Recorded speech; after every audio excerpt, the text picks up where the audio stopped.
I'm sorry. Let me do that again. I didn't get that. I'd like to call to order the meeting of the City of Campbell Planning Commission, November 12th, 2024. We have a roll call. Commissioner Fields, Present. Commissioner Majewski, Aye, present. Commissioner Ostrowski, Present. Commissioner Buckbinder, Present. Commissioner Craig, Here. Vice Chair Comcar, Present. Chair Scissor. Present. Okay. By way of introduction, my name is Alan Zisser. I'm the chair of this year's chair of the Planning Commission. Minutes. So we have 2 minutes to approve tonight. So the first one is the minutes of October 8th, which have been revised, right? So the commissioners have any comments or corrections, modifications? Anybody? No? Okay. So do I have a motion? I'll move approval of the October 8th minutes as revised. Second? Second. We have a motion and a second. We have a vote? Commissioner Fields, Aye. Commissioner Majewski, Aye. Ostrowski, Aye. Commissioner Buckbinder, Aye. Commissioner Craig, Aye. Vice Chair Comcar, Aye. Chair Scissor. Aye. Okay, that's approved, those minutes. Then we have minutes of October 22nd.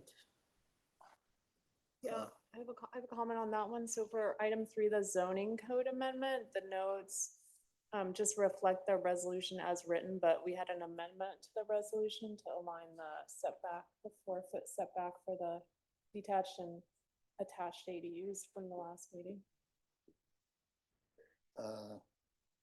Okay, is that in the?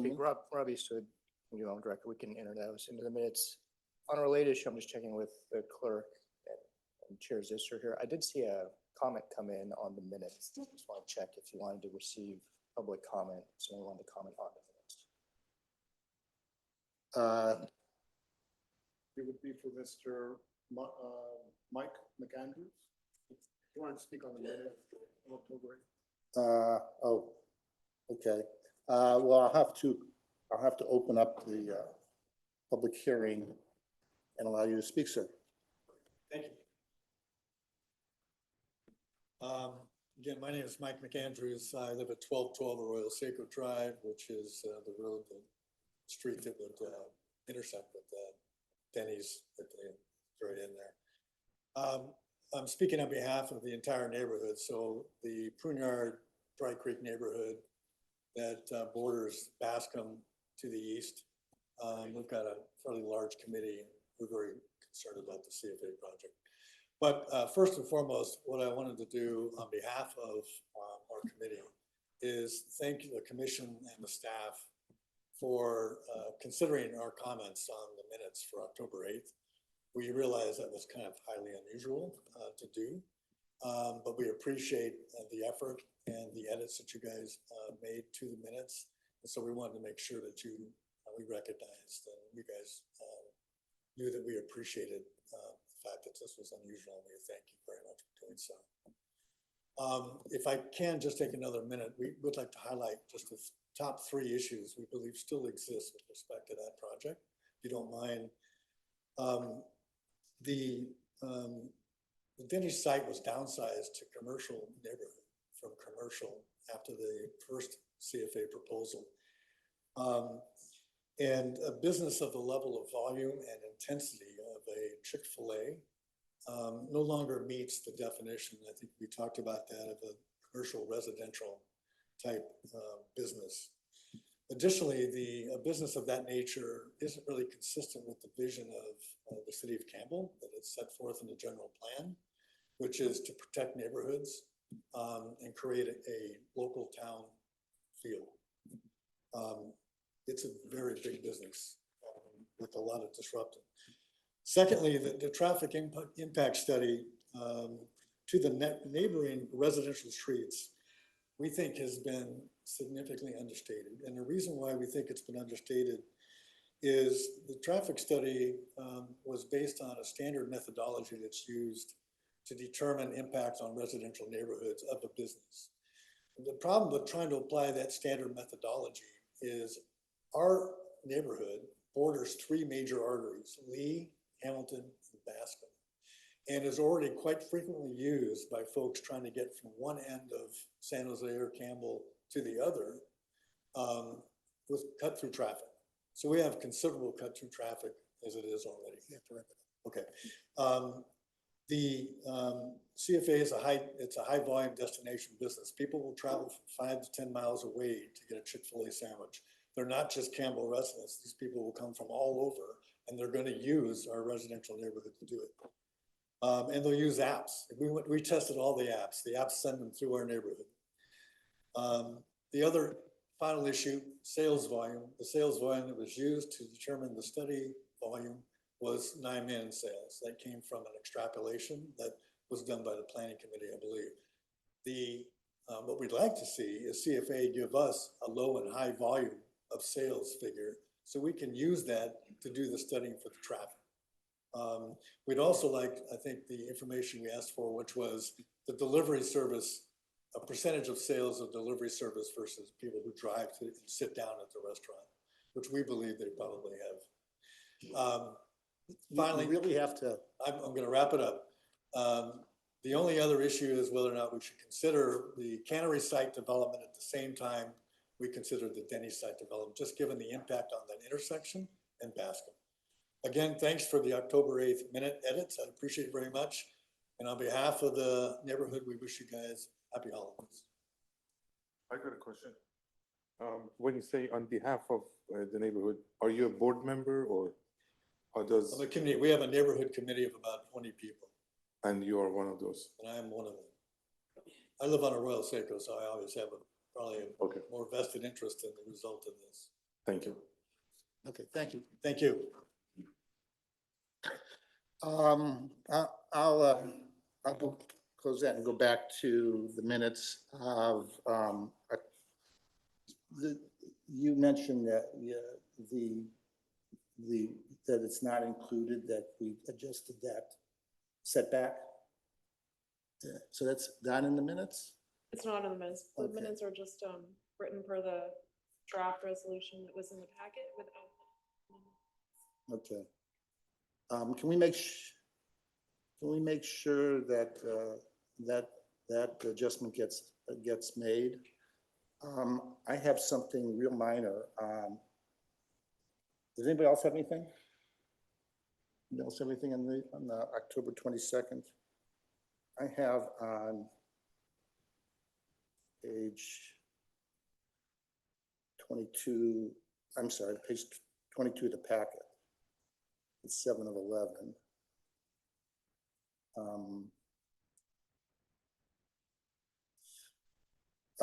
There's just a typo that's, it says complaint instead of compliant. I think it says complaint instead of compliant.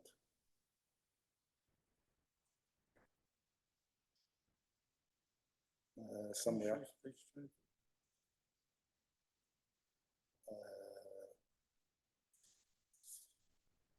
I'm not exactly sure where it is now. Okay. Okay. And then, Yeah, it is on page 22, says 6th long. okay, all right. Thank you. And that's all I had. That's all I had. Okay, so can we make that adjustment? And based on those two adjustments, do I have a motion? Somebody? Motion to approve the minutes? Wasn't there. I'll make a motion to approve the minutes of October 22nd With those two With changes. those two changes. with those two changes. Okay, second? Second, Okay, can we have a, Commissioner Fields, Abstain. Commissioner Majewski, Aye. Commissioner Ostrowski, Aye. Commissioner Bucklandry. Aye. Commissioner Craig, aye. Vice Chair Pankar, Aye. Scissor. aye. Okay, that passes. We go now to communications, agenda modifications. Director Eastwood, do you have any communications, agenda modifications, or postponements? Chair Zister, Commissioners, none of the above. Okay, thank you. Okay, oral requests. I'll open it up for oral requests. point in our meeting, any member of the public may address the commission on an item that is not on the agenda. You may speak up to 5 minutes, but the planning commission may not take any action today. Is there anyone who'd like to speak, either in the chamber or online, on a non-agenda item? No? Okay. Okay, I'll close that. And we'll move on. Okay, so before I start the regular agenda items, I want to provide some information on how we will be conducting the meeting for each item. For each item, I will first announce the item and then ask for a staff presentation, after which the commissioners may have some questions for staff. After that, we will open the public hearing and ask the applicant to speak, followed by any other members of the public. We will first have any public speakers physically present speak, and then anyone attending via online Zoom. Members of the Planning Commission may have questions for the applicant or any of the public speakers. Once we've received all public testimony, we will close the public hearing, and the commission will then have discussion and a motion and decision based on the nature of the item.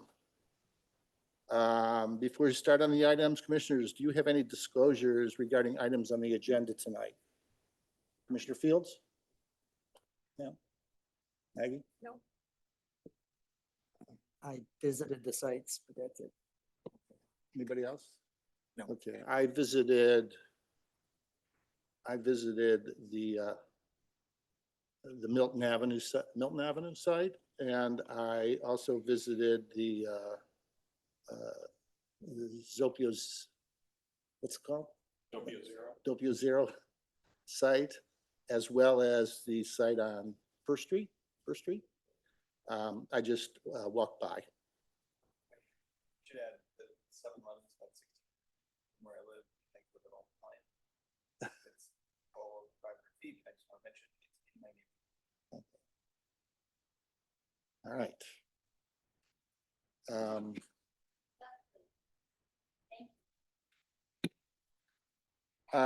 Okay, so those are the disclosures. Let's begin with the first item. 2223 South Bascom Avenue, conditional use permit. Public hearing to consider the request of 7-Eleven on behalf of Fragomani Family LLC to allow for an existing convenience market store, 7-Eleven, to continue to operate 24 hours daily, which is late night activity on the property located at 2023 South Bascom Avenue. The application under consideration includes a conditional use permit, file number PLN 2024-63. Staff is recommending this project be deemed categorically exempt under CEQA. Planning Commission action is final unless appealed in writing to the city clerk within 10 calendar days. The project planner is Tracy Tam. Thank you, commissioners. Also here with us tonight is our police department. I just wanted to note them to you in case you have questions for them as well. Okay, so the project site is located along South Bascom Avenue. It's generally not quite at the intersection, but nearby the intersection of South Bascom Avenue and Apricot Avenue. It is zoned and has a general land use designation of general commercial mixed use. I will note that this is an existing 7-Eleven. Mr. Buckbinder noted that he walks to it, so you know it's existing. That blends nicely to my next slide. So the 7-Eleven opened in 1989 for business. At the time in which they opened, a conditional use permit for late night activity was not required. As noted in the applicant's statement or the project description, they have been operating 24 hours daily since the opening of this location. Some legislative background: in 1992, the City Council did adopt an ordinance which required, which then had the requirement of the conditional use permit for late night activities. At that time, the use, since it was opened and it was legal prior, they continued operations, and so at that time, it was considered to be legal non-conforming. Then in 2001, the city council did adopt an ordinance to require all non-conforming uses, non-conforming use in the sense that they're operating late night, to apply for that conditional use permit to continue to operate late night hours. And then late last year, staff had a conversation with the applicant, noting, and through that conversation, it was discovered that a conditional use permit had not been obtained for the 24-hour operations, thereby the conditional use permit is before you tonight. So as mentioned, the conditional use permit is to allow for the existing convenience market / store to continue to operate 24 hours daily. This is the floor plan. I realize it's a little bit hard to see all the details on the plans, although the full size is included in your packet tonight. But you'll notice here that, or I guess squint to notice, there are, the floor plan shows a variety of products being sold, both on shelves, in the walk-in cooler, and a little sales counter. And the existing convenience market / store does sell basic grocery items, some medicines, household goods, you know, something that you would tend to find at these kind of facilities. So there is a point of clarification from the staff report. Staff had an opportunity to speak to the police department before this meeting, and it was clarified that there were calls for service at the project site. In the staff report, I believe it noted that there weren't calls for service, but upon clarification from the police department, there were calls for service on the project site. However, the position of the police department remains unchanged, and they are supportive of the application, and of specifically the late night hours. There are limited code enforcement cases on the property, as noted in the staff report. The pumping of couches and other sort of large items, some graffiti, and exterior lights shining into adjacent residential uses, but all code enforcement cases have been addressed and therefore have been closed. I do also want to note that there are conditions of approval related to prohibiting loitering, panhandling, noise, littering, things like that. Generally things that would be considered to be a nuisance to nearby residential uses.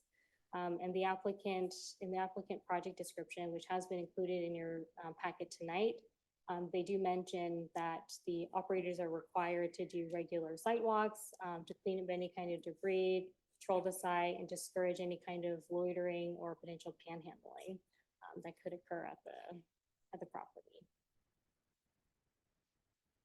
With that, staff does recommend that the Planning Commission approve the resolution, adopt a resolution approving the conditional use permit to allow for the convenience store to continue to operate 24 hours daily.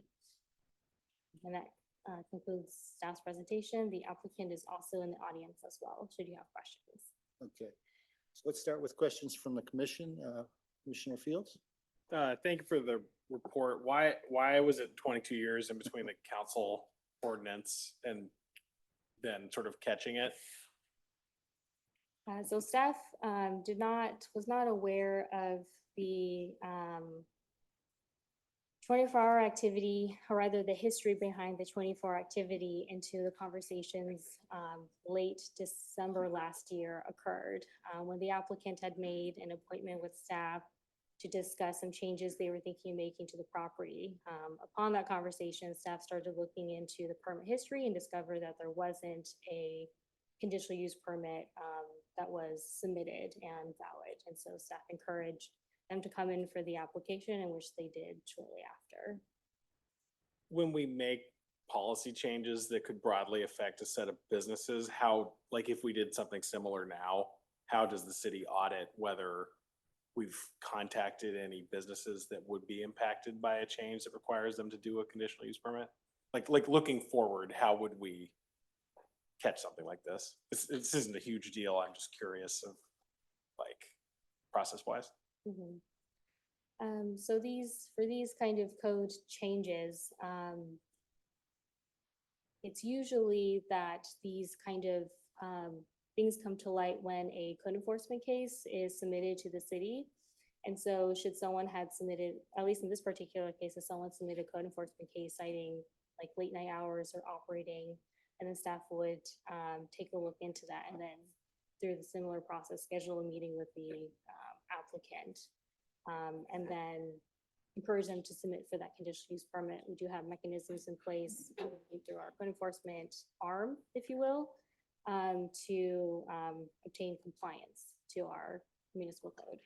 So Commissioner Fields, I'll just add to that. I think underlying your question is if there's stakeholders that are affected by an ordinance, how do they know they're affected?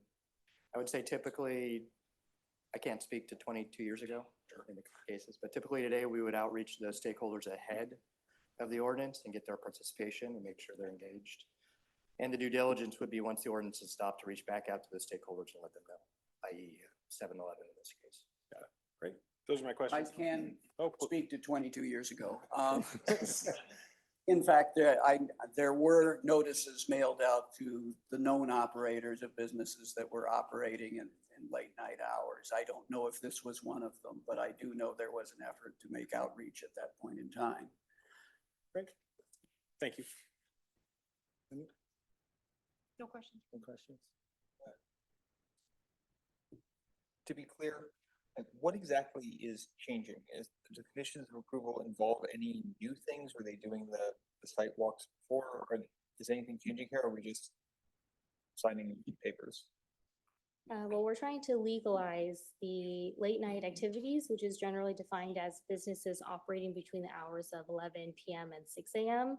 Right. And so as far as I know, the site layout, floor plan, site walks are all part of the requirements from corporate, although the applicant can probably speak to that a little bit better than I can. But rather the request here is to continue to formalize the late night activities through that conditional use permit. Thank you, that answers my question. Commissioner Craig? Yeah, Tracy, just to be sure, so we're talking about, when we say late night activities, we just mean general sales of anything. It's not specifically selling alcohol in those hours, correct? Selling of alcohol is mandated through the ABC license that they currently do have. That is also considered to be a legal non-conforming use, which is not proposed to be modified as part of this application. But alcohol sales, since it is regulated by the ABC license, it doesn't allow, and that license does not allow them to sell alcohol, I think, past the hours of 2 a.m. So they can remain open. Should the planning commission approve the conditional use permit, they can sell like chips, beverages, other household items that they have available at the store and like at 4 a.m.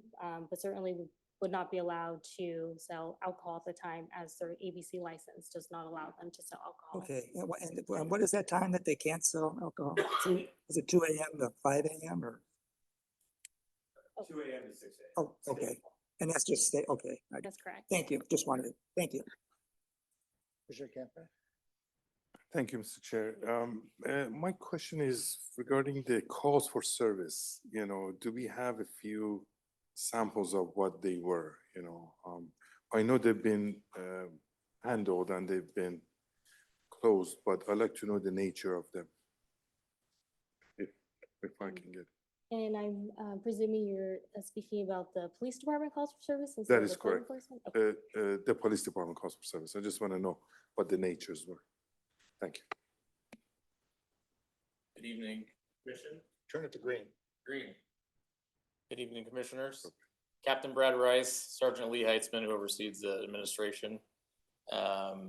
So as far as your question for calls for service, so they can vary the gamut of an unwanted person in or around the store, intoxicated people. I mean, it kind of goes the gamut. So there's not like one. I will say that they are generally very cooperative and call in issues when they arise.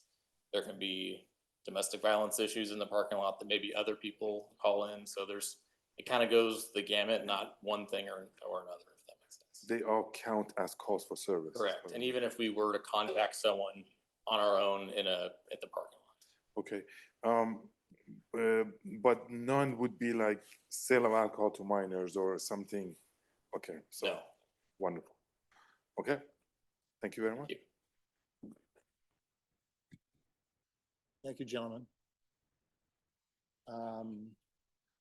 Anything else? Okay, so actually my questions were answered. I had the same questions as Commissioner Fields. So at this point, I guess we don't have any more questions, so we can open it up for the applicant. Oh, I'm sorry. Corey, I apologize profusely. Commissioner Majewski, do you have any questions? I do not have questions. Thank you. Okay. Okay. I'm old. I forget. Okay, so I'll open it up. I'll open up the public hearing, and if the applicant would like to speak, they're welcome to come and speak. You have up to 5 minutes.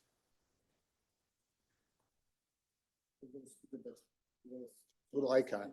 Next to the red ring. No, right on the. There you go. Yeah. All right. Sorry about that. No, that's all right. Good evening, everyone. I'm Ryan Kroll. I'm an attorney that works with 7-Eleven, and I also represent the franchisee, Paul Denzel, who's over here. Mr. Denzel has been operating this location since 2005. He's a very hands-on operator, has other businesses in Campbell. First of all, I just want to start off with thank Tracy for her time on this. It's been wonderful to work with, very responsive, incredibly competent, and has made things very easy for us to understand what we need to do and what questions, hopefully, that we can address tonight. And frankly, I think the staff report sets it out pretty well, so I don't want to take up too much anyone's time. More or less want to hit the high points.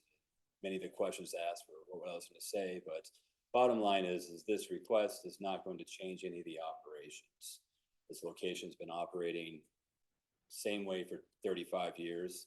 And what we're asking for now is just the CUP to allow the late night activities. Those are just the general sales, everything consistent with state law. There's no expansion of any operations whatsoever. It's just allowing this location, Mr. Denzel, to continue operating as it always has been. Thank the police for their comments on there and appreciate the fact that there's no opposition from PD. And I think the bottom line is that the idea from the general plan of having a retail store that serves the needs, the benefits of the community is met here, that people work late at night, people have, needs. Personally, I have small children. There's a 7-Eleven not too far from me that every once in a while at 4 a.m. It's nice to know I can get some kids cold medicine, things along those lines. So those are the activities we're talking about today. And I think it meets the requirements for CUP. I think it's consistent with the general plan, and happy to answer any questions anyone has.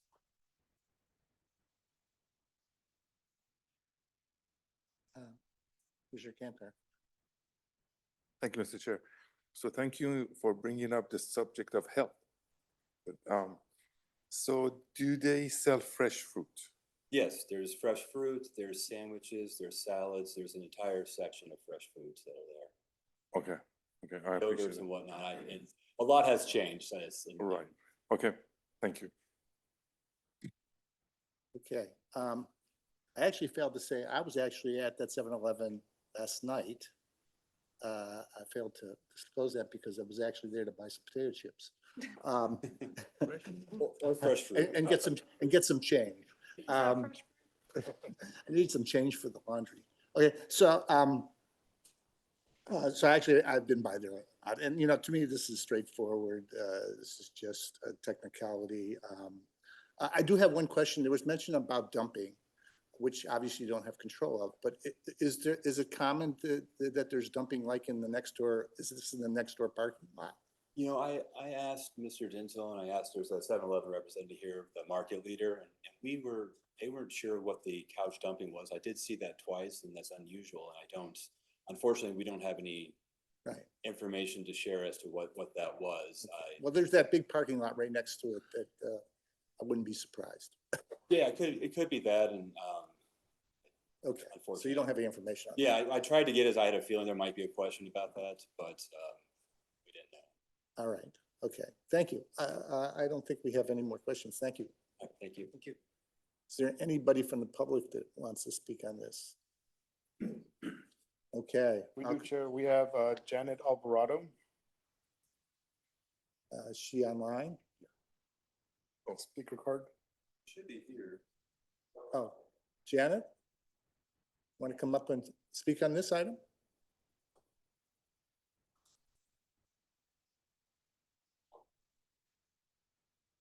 You got, Hi, you got, good the- evening. you got up to 2 minutes. Yes, I just wanted to say that I go to that 7-Eleven every now and then, and it's nice to keep it open for any convenient items. Okay, Mhm. thank you. All right, is that it? That's it as far as speaker card. Anybody else? Anybody else going once, going twice? Okay, we're closed. Does anybody have any comments about this, any commissioners? Okay, I think it's maybe the most straightforward thing we've ever had, but I think we should like put a pin in the idea that maybe we should have it be easier to do late night uses in particular places, like up and down Bascom or something like that. If we're considering streamlining like later this year or next year, what have you, so make a note of that. That's all I have. okay. Commissioner Craig? I was just gonna make a motion if you're ready. Oh, is it anybody? good. Okay, that sounds I'll really good. make a motion that the planning commission adopt a resolution reference attachment 8, approving a conditional use permit BLN 2024-63 to allow for an existing convenience market store, i.e. 7-Eleven, to continue to operate 24 hours daily. I'll second. We have a motion and a second. We have a vote. Commissioner Fields, Aye. Commissioner Majewski, Aye. Commissioner Ostrowski, Aye. Commissioner Buckmander, Aye. Commissioner Craig. Aye. Vice Chair Camcar, Aye. Chair Scissor. Aye. Okay, that passes. Okay, I'll see you in a couple of weeks for some potato chips. Vote first. I must have bought a lot of chips then. I actually used to buy, Powerball.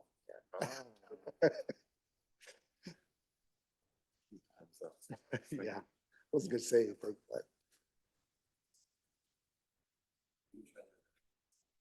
Okay.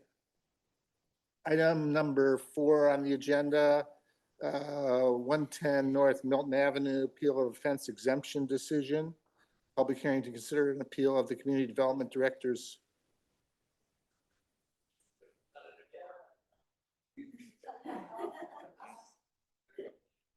Excuse me, is there a problem? Okay, public hearing to consider an appeal of the Community Development Director's denial of fence exemption for a 7-foot tall fence and vehicular gate with a 0-foot setback along the street side property line where a 3.5-foot tall fence is normally allowed on property located at 110 North Milton Avenue.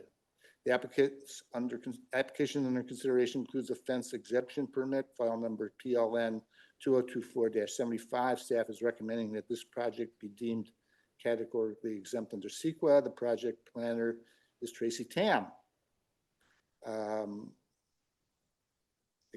recommended action that the Planning Commission adopt a resolution denying the appeal and upholding the Community Development Director's denial of offense exception permit. Tracy? Thank you, commissioners. Hello again.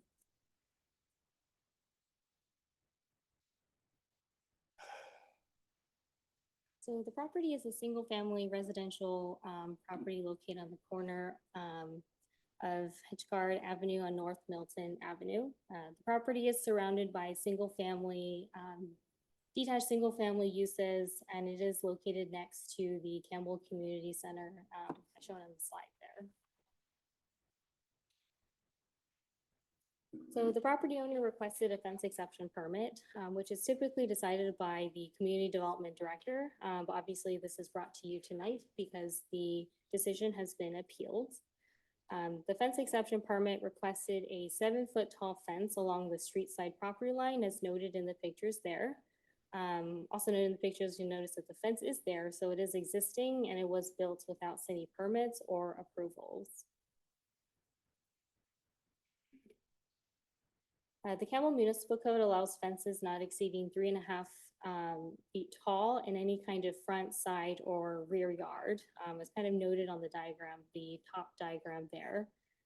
If you do want a taller fence that's up to 6 feet tall, then that is allowed when you need to set it back. Essentially, it needs to be placed 15 feet back from the front property line and 5 feet back from the street side property line, and not within the vision triangle, which is generally considered the 30 feet along the front and side property line, as seen as the hatched areas in the slide there.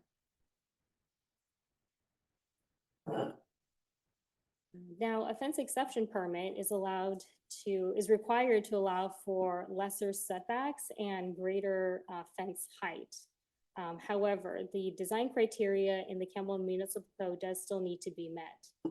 The design criteria stipulates that the portion of the fence that exceeds that 3.5 feet, so let's say at the 4 feet point as an example, that portion of it does need to be 50% open.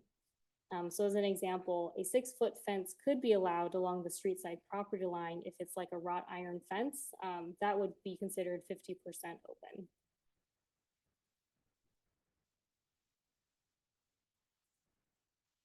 So the next couple of slides is going to provide you a background on the request. There's a lot more information in the staff report, but just to keep the presentation a little short, since I knew we have public speakers here tonight, I'm just going to hit the high points. So March of 2022, a building permit was submitted for an accessory dwelling unit and a garage. The plans didn't indicate fencing in the scope of work that's on the cover sheet, or it didn't include a note speaking to the height of the fence. That building permit was approved, and you can kind of see on the screen here the existing site plan, so before, and then the proposed site plan which exists today. In March of 2024, a non-compliant fence was observed by a building inspector when he was conducting a final inspection for the ADU in the garage. The final inspection was paused, so the fence exception permit could be made. Now, at the time, staff did advise the property owner that the fence exception request may not necessarily be approved without modifications to the fence, because the design criteria was not met. In May of this year, the fence exception permit was submitted without modifications, so the staff did deem the application incomplete, requesting that the modifications be made to comply with the code regulations. The applicant did resubmit the application in June. They included safety mirrors to be installed within the public right-of-way. It's in the park strip. They were proposing mirrors in the park strip, which is generally understood as the section of landscaping between the street and the sidewalk. Staff did conduct a site visit and was not supportive of the safety mirrors, citing issues with ongoing maintenance and potential vandalism concerns. And before a decision was made on the fence exception permit, a postcard was sent to property owners within 300 feet of the project site. And staff did receive a total of 5 emails during the public comment period. And 4 of the 5 emails were supportive of the fence, supportive of the fence exception permit, and 1 email cited concerns related to opacity and wanted more fence transparency. And these public comments are included in your packet as well. The fence exception permit was denied as the required 4 findings could not be made. In all discretionary applications, the required findings must be made. And thereafter, the property owner did submit an appeal, which of course is before you tonight. Now, this is a summarized bullet point of the property owner's written statement, which has also been included in your packet tonight. The property owner is contending that the fence is grandfathered in, as it's an existing fence, and it was shown on the building permit plans for the ADU and the garage. The property owner also states that the fence exception application was made under protest and duress, as the city was holding up the final inspection for the ADU and garage until the fence exception permit is completed. The property owner states that the gate isn't regulated in the fencing exception, as the word gate is not used, and further states that the fence regulations in the code only regulates fencing greater than 3.5 feet and to 6 feet in height. And lastly, the property owner notes that the maintenance of an existing fence, is not covered in the Campbell Municipal Code.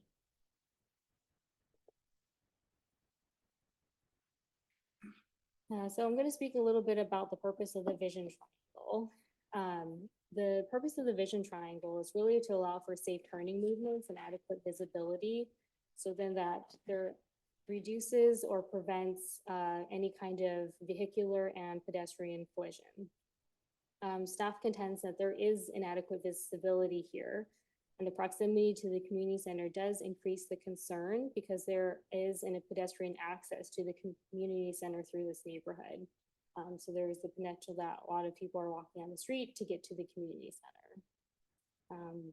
I do want to note that the applicant does still retain the ability to build a code compliant fence, for which there are multiple options for.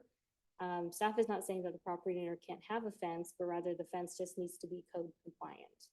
And that could either mean be setting it back 5 feet from the street side property line, or having the fence at the side property line, but it needs to be 50% open. The fence isn't considered to be grandfathered in because in order to be grandfathered in, it needs to be legal in the first place. If a fence was illegally constructed and then the regulations changed, then at which point the fence would be considered to be legal non-conforming. But since there weren't any kind of permits on the fence is not considered to be legal. And to be legal non-conforming, you first must be legal. The fence regulations in the Campbell Municipal Code apply both to fences and gates. While the word gate is not used, it is included in the definition of a fence, and therefore the two are treated the same, and same rules apply. And lastly, public feedback is considered on all discretionary applications, but to reiterate, the 4 findings must still be made. If the required findings cannot be made, then the permit cannot be approved. And so here's just a very abbreviated version of the required findings in the Campbell Municipal Code. Staff does contend, as noted in the staff report, that the 4 required findings cannot be made. So there are 2 alternatives for the Planning Commission to consider tonight. The first option, if the Planning Commission does want to approve the appeal, then you need to direct staff to return to a specified Planning Commission date so we can bring forward the project. At that future hearing, the Planning Commission can allow for a fence up to 6 feet in height at the side property line, provided the design criteria is met. The other option is to deny the appeal without prejudice. Now, I do want to make a distinction here. When there is a denial, it is done with prejudice, which prevents the applicant from submitting another application within 1 year. And the subsequent application does need to be substantially different. So in this case, if you're denying it without prejudice, it does allow the property owner to submit another fence exception request immediately, and it allows the property owner and staff to work together on potential alternatives to meet that code compliance.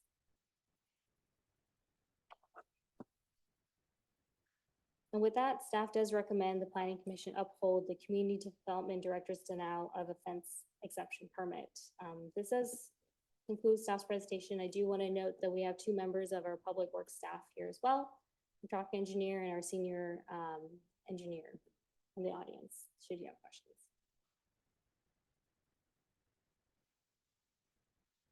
Okay, thank you.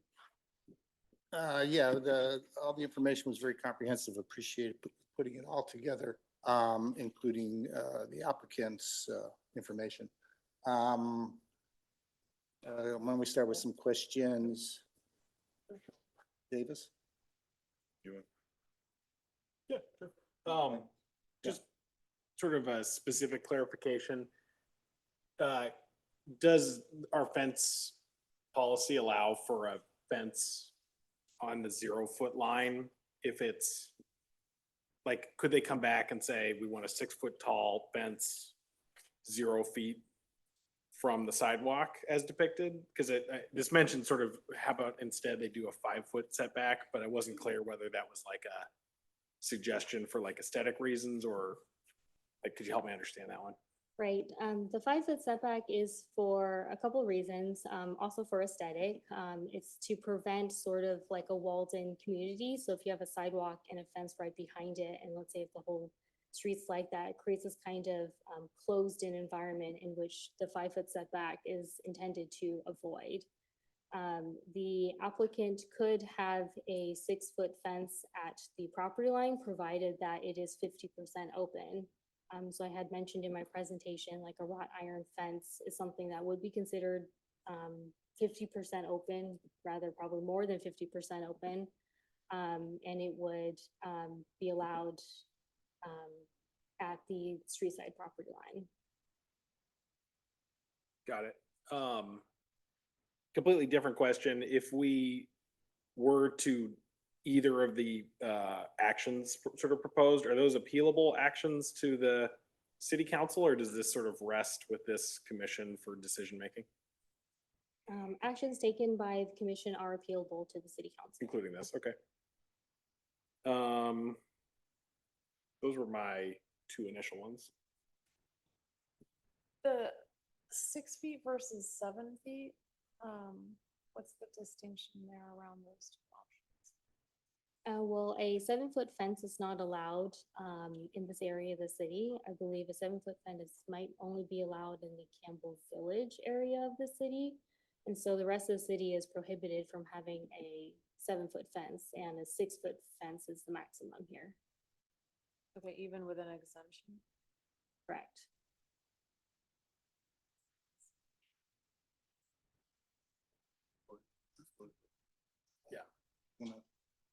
Corey, do you have the questions? Corey? Just to clarify, the 6 feet is within 10 feet of the driveway edges, not the entire extent of the fence line. Is that correct?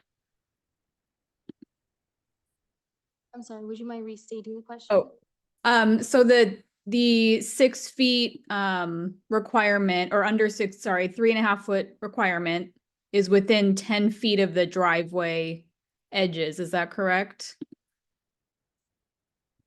So no fence over 3.5 feet can be allowed within that 10 feet driveway. Right. Okay. Thank you. That's all for now. Mr. Craig?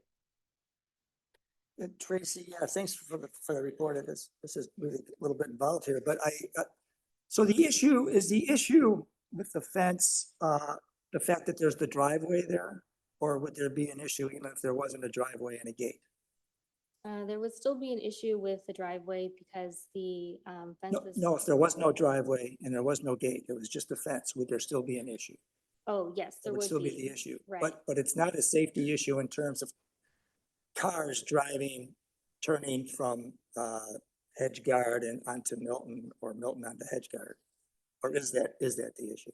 Well, it would be an issue if there was no driveway there. The 7-foot fence is still not compliant, as the maximum is 6 feet. Okay, because it's right up against the property line. Right. Now, it seems to me, I know I've seen many fences like this right up on the property line in Campbell.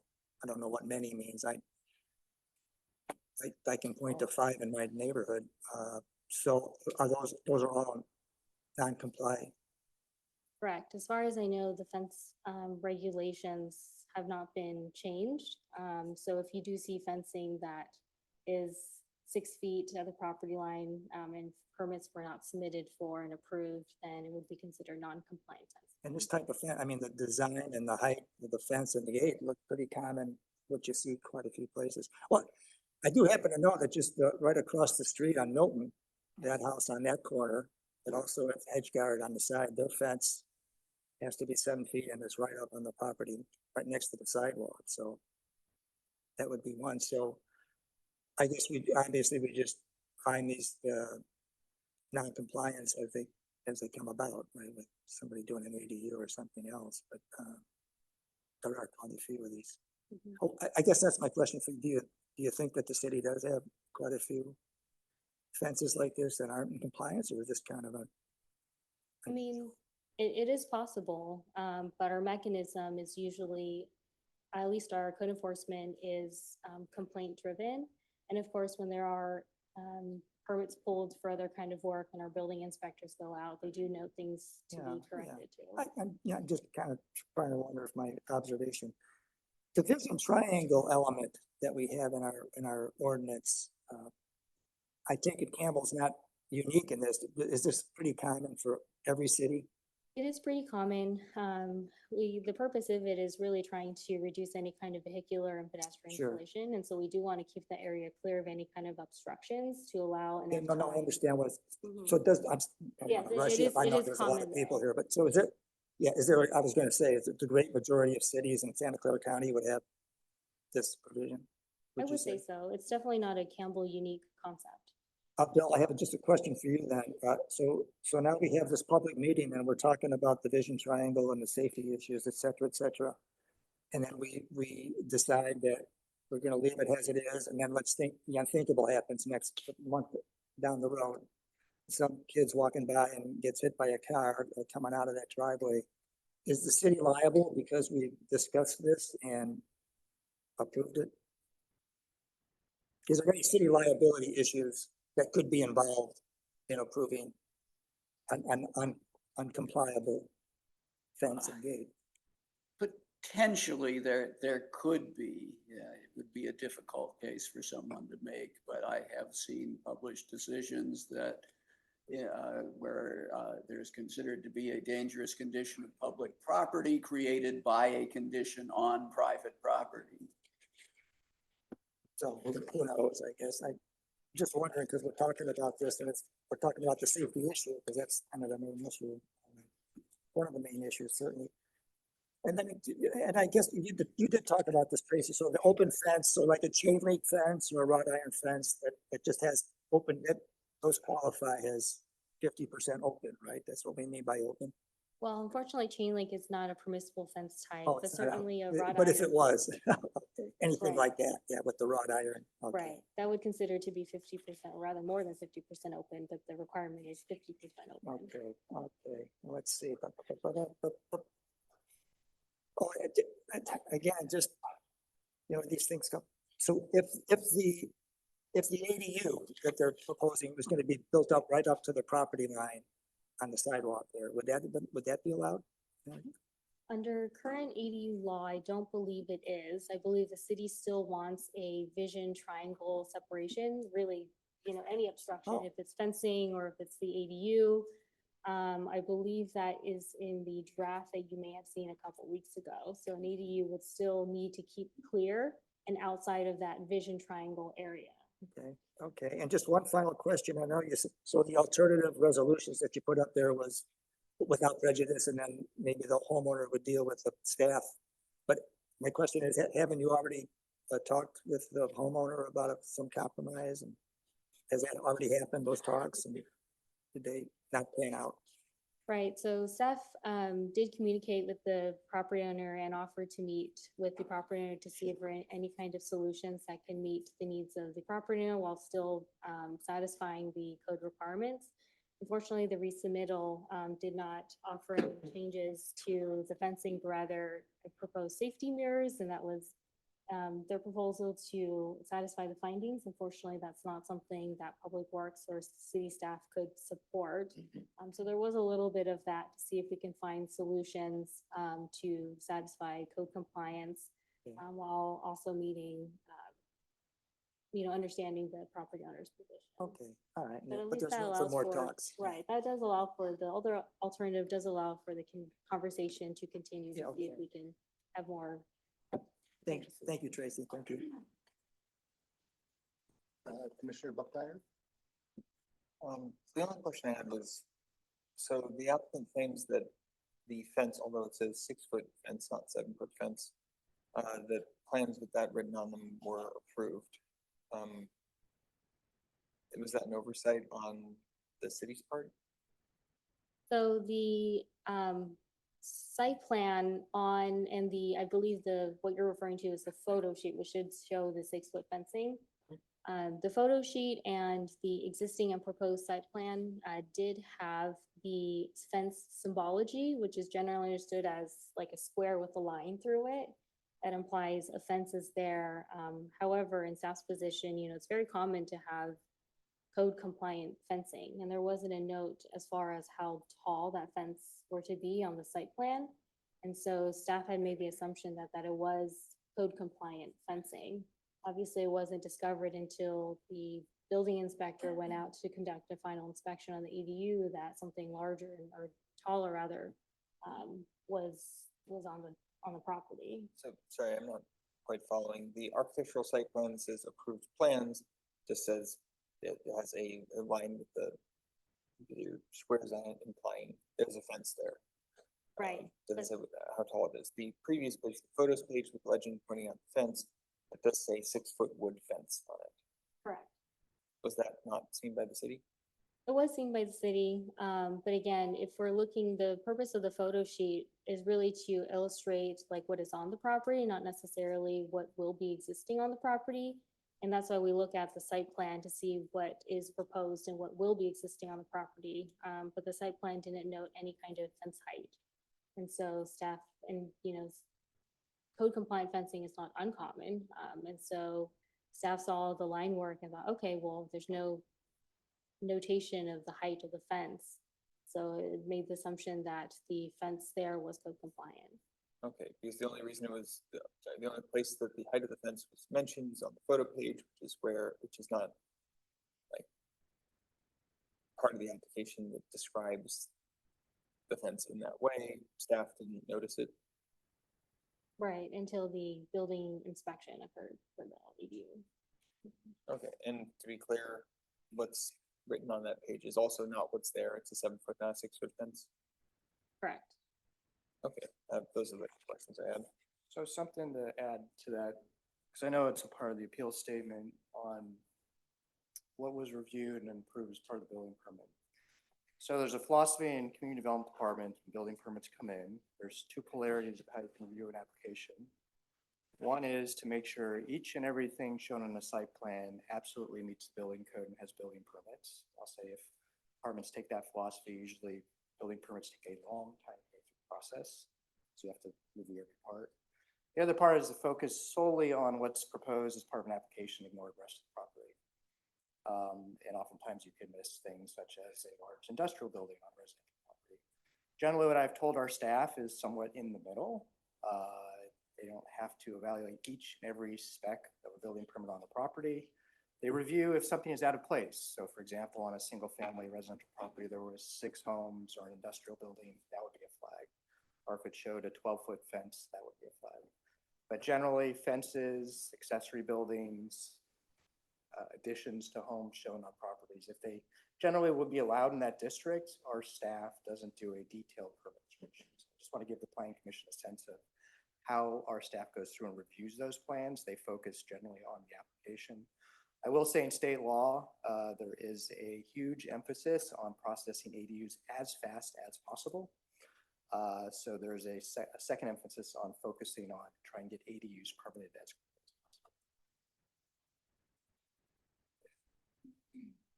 I guess I also wanted to mention, so in the applicant's appeal letter, they mentioned that their understanding is that we can't delay ADU processing for fence permits and so forth. Is that what we did?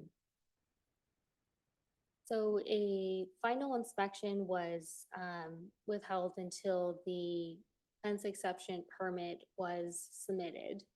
But I believe state law talks about not delaying the issuance of the permit to construct the ADU. But it is true that the building inspector did withhold the final inspection until the fence exception permit was submitted.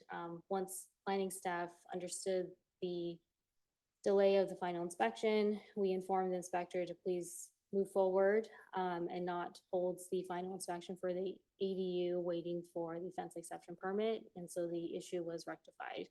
And the building inspector did issue final for the ADU and garage without delay. Okay. I think Can I, that's all. can I ask a follow-up on that? So if, for example, they didn't submit this appeal and just chose not to come here, would the city fine them? Like, what would happen in that instance? If it's something blocked? Yeah, so at that point, it would be through our code enforcement division, and our code enforcement officer would proceed with their responsibilities in issuing a warning, to allow for corrections to occur, providing options, either through the fence exception process or building or reconstructing the fence so it's code compliant. And if there weren't any good faith efforts being made on addressing the violation, there would be fines thereafter. Ballpark size of fines? They start in the 300 to 500 range if it proceeds, and at some point, city believes there's a nuisance, it could go up to $1,000 a day. That's typically where Did you say a day? could go up to at the maximum $1,000 a day. All right. I'd say on practice to qualify that, that's pretty rare. Sure. But the city can find up to that. Thank you. Adam, do you have any more questions? No, Mr. still Camp? pondering this. Thank you, Mr. Chair. So pardon the pun, but I'm on the fence on this one. Because You were waiting. I Really? was waiting for one of you to get, anyway. We left that. So just like my colleagues on the issue of vision triangle unwavering, absolutely. They have to have that safety 10 feet or 30 feet or whatever has to be. So that, that doesn't change in my mind. The reason I'm struggling with this is that this is a corner lot. So it gets it from both sides. Whereas normal interior lots have only the front, basically, and the portion of the setback to deal with. The other thing is it's a narrow lot. So you take away 5 feet from their width, you gotta ask a question. yeah, it's coming. It's okay. So the question is, what is the reason for the opaqueness? My understanding is they want it for privacy, and city says, I want it to be opaque. What does the opaqueness does? Does it add safety? Does it, why are we insisting that the fence be opaque after the 3.5 feet?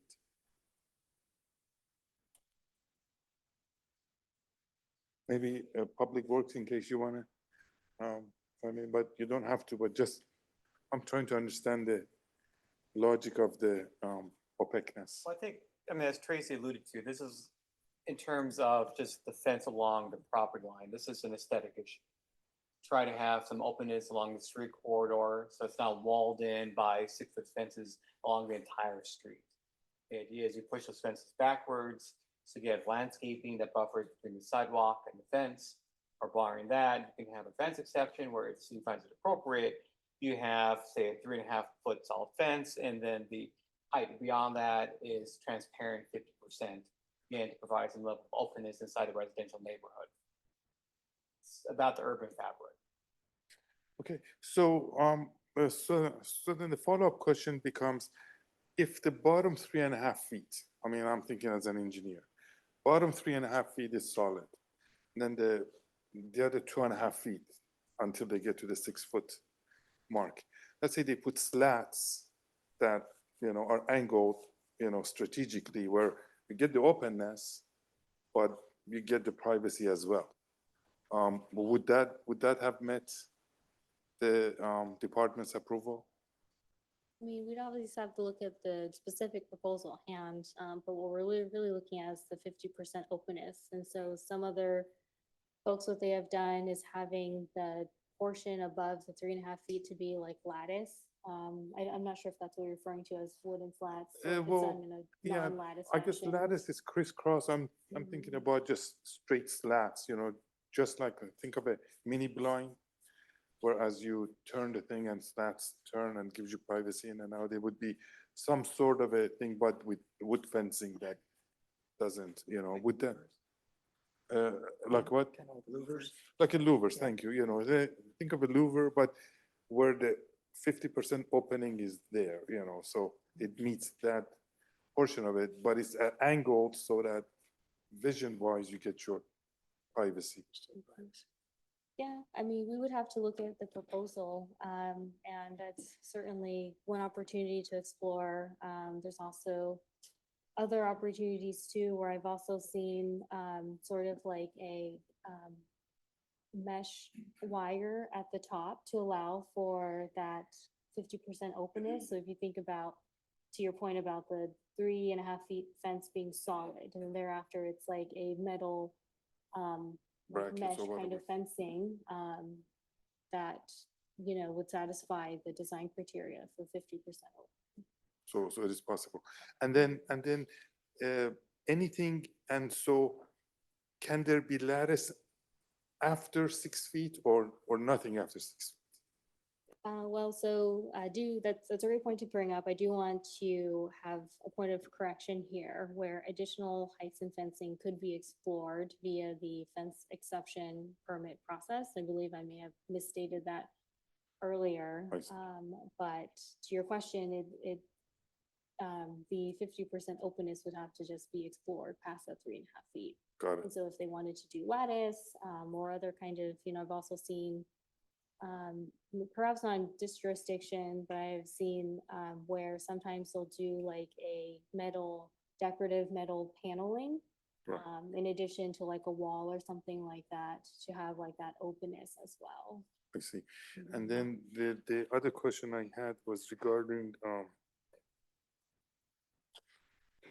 actually, I will keep that question till after the applicant talk. So I'm done. Thank you. Sorry, so can you clarify what was the distinction you made about what was stated earlier? Oh, just stating that earlier I had incorrectly mentioned that the max height is 6 feet. While the code is max height is 6 feet, the fence exception process does allow for greater heights to be explored. So I do want to make a correction there. Okay, I just remembered what was, I'm sorry. Does this apply to back fences as well, or just fences within the setback and the front fence? Are you referring to the height of Rear. the fence or the fence exception permit? The 3.5 foot height limit, would this apply to rear fences and side fences, or they can be 8 feet, with Uh, lattice? The fences, if it's a 6-foot fence, that it can be solid on the rear and interior property line. I see. So provided that, the part of the Setback interior side property line does then commingle with the front property, so that area, the 15 feet will still need to be clear, but post after the 15 feet on the side, interior side, that could be up to 6 feet tall. And then, but could also have a lattice on top of that as well, right? Like a open lattice on top of the 6 feet? Or no? Well, any kind of, the limitations are, under the regular code without a fence exception permit, you are limited to 6 feet total height. So whether you want lattice or not lattice, is kind of a personal I see. choice. But if you want lattice, it was still, the overall fence height will still need to be under 6 feet per our code without a fence exception request. Thank you. But it can go up above 6 feet with the exception, right?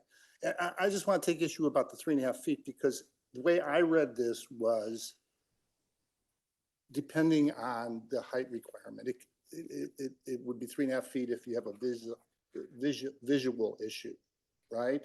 You got to stay down to 3.5 feet if you have a visual issue on the corner, or in the case of the driveway, you've got to reduce it, right? But otherwise, we have a 6-foot limit, is the way I read it. And then in your, it's on your, the fence exception findings. It's 68 of the entire thing. It says, number 2, the change would result in more desirable site layout. You say no. The fence exception request fails to comply with the requirement that any portion of a fence exceeding the allowable height must be at least 50% open to passage of light and air. Okay, so the way I read that, and I think it's also in your fence code, is that when there is a allowable 6 foot, you can go to 7 with 50% open on that portion. Of the portion exceeding the. The 3.5 feet. exceeding, that's because that's what you say here. At least 50% open to the passage of light and air. The exceeding the allowable height must be at least 50% open. Okay, so it's saying for when you give an exception to go higher, say a foot, to go to 7, the foot has to be 50% open, which is why you see these lattices. But you can see these lattices, they have a 7-foot fence and they have a lattice on the last foot. Okay? So in theory, if the lattice gives you 50%, that's a legal fence. Now, the setback is a separate issue. Okay? So the first contention is, it seems to be the way I'm reading it, and is that when you're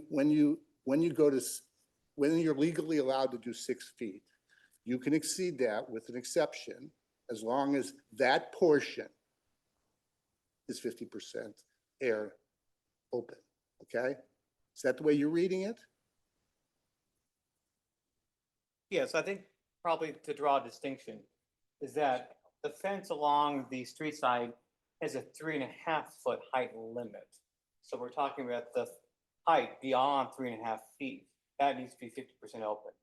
Now along. Oh, the side, I'm talking about the side. I'm talking about hedge, on the side there. So the street side. It's the side of the, it's the side of the property. Correct. So you have Yes. you have different fencing standards for different property lines. So long as. You're saying there's a 3.5 feet limit on the street side? Yes. and Well, the we have a front lot yard. of non-compliant, Yes, we do. okay? Yes, we absolutely do. But we nonetheless have different standards for front yards and street side yards that are different from interior side and rear yards. So interior side and rear yards are 6 feet, so that 50% only applies to anything beyond 6 feet. So you're But saying, here, it does apply to anything beyond 3.5 feet. so the code is saying to be, if you're saying that any street side can't be more than 3.5 feet unless you get an exception, and then you can put in partially opened above that. Correct. But It's if the idea that it's you can 5 have- feet away, then it can be taller. Yes, but we're talking about within the setback there. Okay. Correct. And the idea is that you can have a classic, picket fence along the back of the sidewalk. That's what's allowed by right. Or if you want the 6-foot fence, you push it back 5 feet and then you landscape the distance to the back of the sidewalk. Yeah, I've seen that. Okay. The problem I have with this, and this is to reiterate Commissioner Cray, I walked around that neighborhood and I drove around 2 other neighborhoods in the last 2 days. And I commonly saw 0 setback, 6 and 7 foot fences, okay, on the street side. It's really common in the city, okay? It's more common than, I guess, maybe some people realize. There was one right across the street. There's one right down the street on Grant and Second. Okay, there's a big house on Grant and Second, and they've got, actually, they have a 7-foot fence with no lattice work on the top. It's totally closed, okay? And that thing's been there forever. So, I have a problem with the fact that we're requiring people to be compliant with something that is commonly not there. I know I'm talking, I'm not asking a question. Okay, so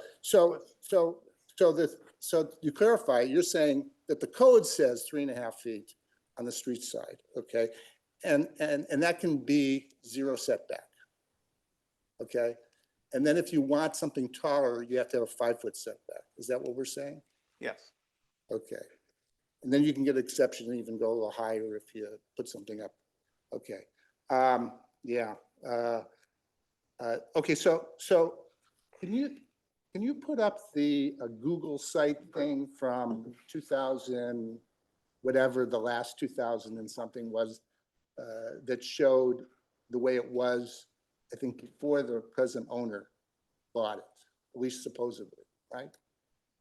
Where it shows an open garage, driveway, and, okay, let's go, the latest one. Yes, okay, so the one at the bottom, okay? Are we presupposing that this is the way it was when the owner bought it, even though it's 5 years before that? Do we know that this is the way it was before they did the ADU and made the changes? That there was already a lot of fencing except for where the, except where it goes in and it started closed with a gate. So that the gate came as part of the ADU. The change in this was where the gate was added with that fence right up against the curb at the time of when the ADU was constructed? Is this what we're assuming? Okay. I believe so. It was noted by our building inspector, who actually is the one who took the photos in the. So when they built the ADU, they added the gate and the new fence to enclose that all. Is that what we're saying? I believe so. Okay. But the you- property owner. and you're saying that it wasn't on the plans for the ADU? Right. As far as the vehicular gate, there was no notation on the plans. It is considered to be like an electric gate.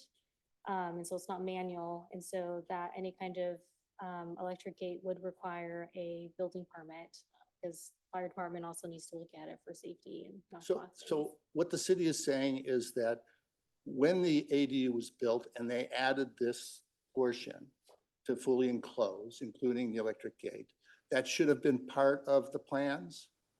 Well, the vehicular gate portion was not on the plans. Now, the fence symbology was on the site plan. Yeah, I know, I saw that. Yeah, but again, there wasn't any kind of notation as far as.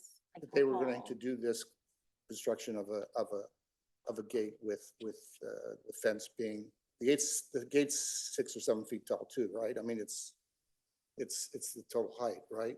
Right. So let me ask you about the so setting aside the driveway portion, okay? The rest of the fence, which is out of code because it's too high and there's no setback. That was already existing. And then supposedly the law says when you put in an ADU, you do not correct for existing non-conforming conditions. Is that correct? So in theory, the rest of that stuff should be allowed. Well, I wouldn't go so far as to say that because that provision of non-conforming conditions assumes that you first need to make the determination that it is conforming.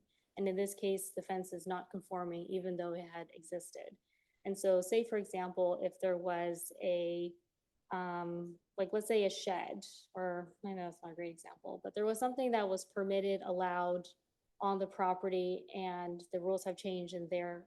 And then at that point, it was not allowed. The limitation state law says that city staff cannot say, hey, there's a legal non-conforming or there's legal non-conforming aspect on here, you need to change it as part of this permit. The city is not allowed to ask for that.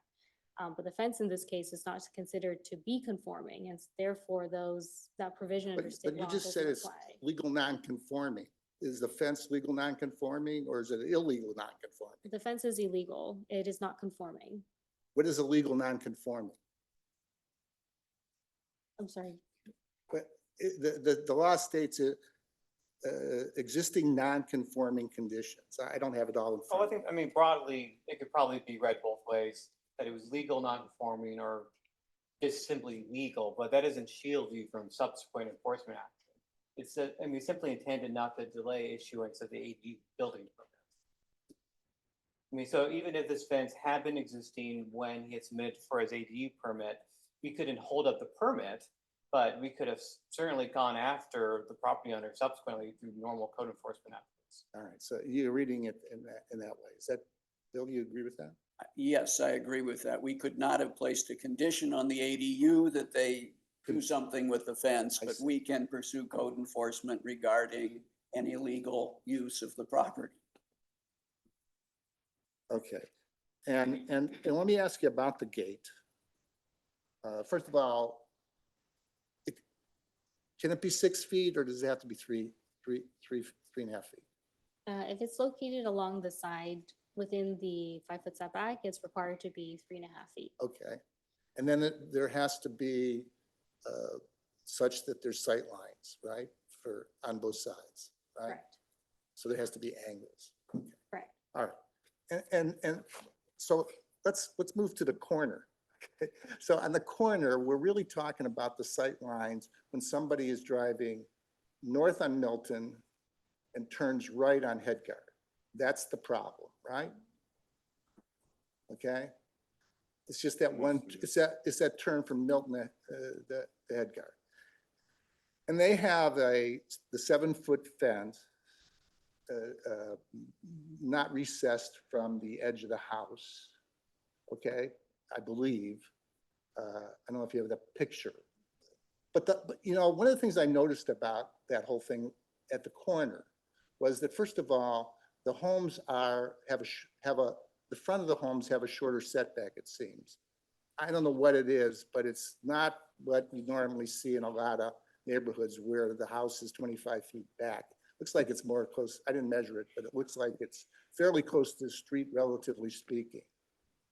Okay, and then there's this huge tree that's just inside the fence, which blocks the visualness of the turn anyway. So I don't know if anybody actually examined whether or not it would make a difference to reduce that fence size. In theory, they need to reduce that fence size, say to 3.5 feet for a certain distance, right? That's what they would need to do, is cut that fence down on the side at the corner, okay? Some amount, so that there's a better visual line than there is now. There's actually some visual, when you make that turn, it's not totally blocked.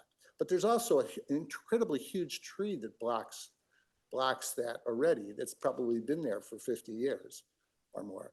And so I don't know if the city took that in consideration as to whether or not it would even make sense to reduce that fence there in terms of this, the triangle, the visual triangle. Did anybody take a look at that to say, well, it's not really going to make any difference if they cut it down there? So if I'm understanding the question, you're stating that there is. Do you have a picture of that corner? Let me see.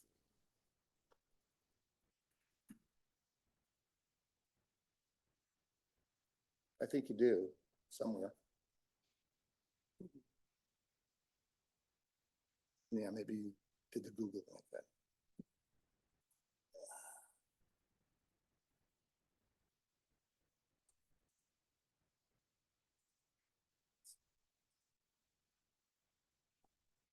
Is that it? Is that the corner right there? Okay. So can you go around the corner? If I go around the corner, unfortunately, it's not an Okay. updated. So, Let me see if I can okay, drop just leave it. it there. Put it there. Okay, so I can go around the corner. Let me just reshare. Okay. I mean, my point I was getting at is at least in that portion, yeah, right there. So they have a low fence there that see through on the front and around the corner. And then you can see right there, there's the taller fence and that huge tree. Okay, so even if you dropped that fence down, I'm not convinced it would make a difference on the visual triangle, that you wouldn't get any more visual ability to see around the corner, since independent of the fence, you've got that massive tree that blocks everything anyway. So even if you drop that fence for, say, another 5 feet back to 3.5 feet, I don't know if it would make a difference. And so I guess, you know, my question would be whether or not that's that's something that is really, you know, I don't know, it's technically out of compliance, but it's not gonna make a difference. I don't know if anybody would have looked at that to see if it mattered. Okay? Anyway, I just wanted to bring that up. Let's see if I have any other questions.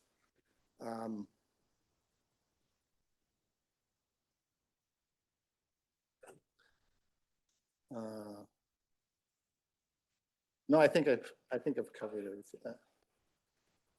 I think I've asked everything I need to ask. Okay, anybody have any follow-ups? Yeah. Sorry, Tracy, I just got one quick one, just, and this hasn't come up yet, but the report points out an important fact about, that this is right next to the Campbell Community Center, where there's a public entrance.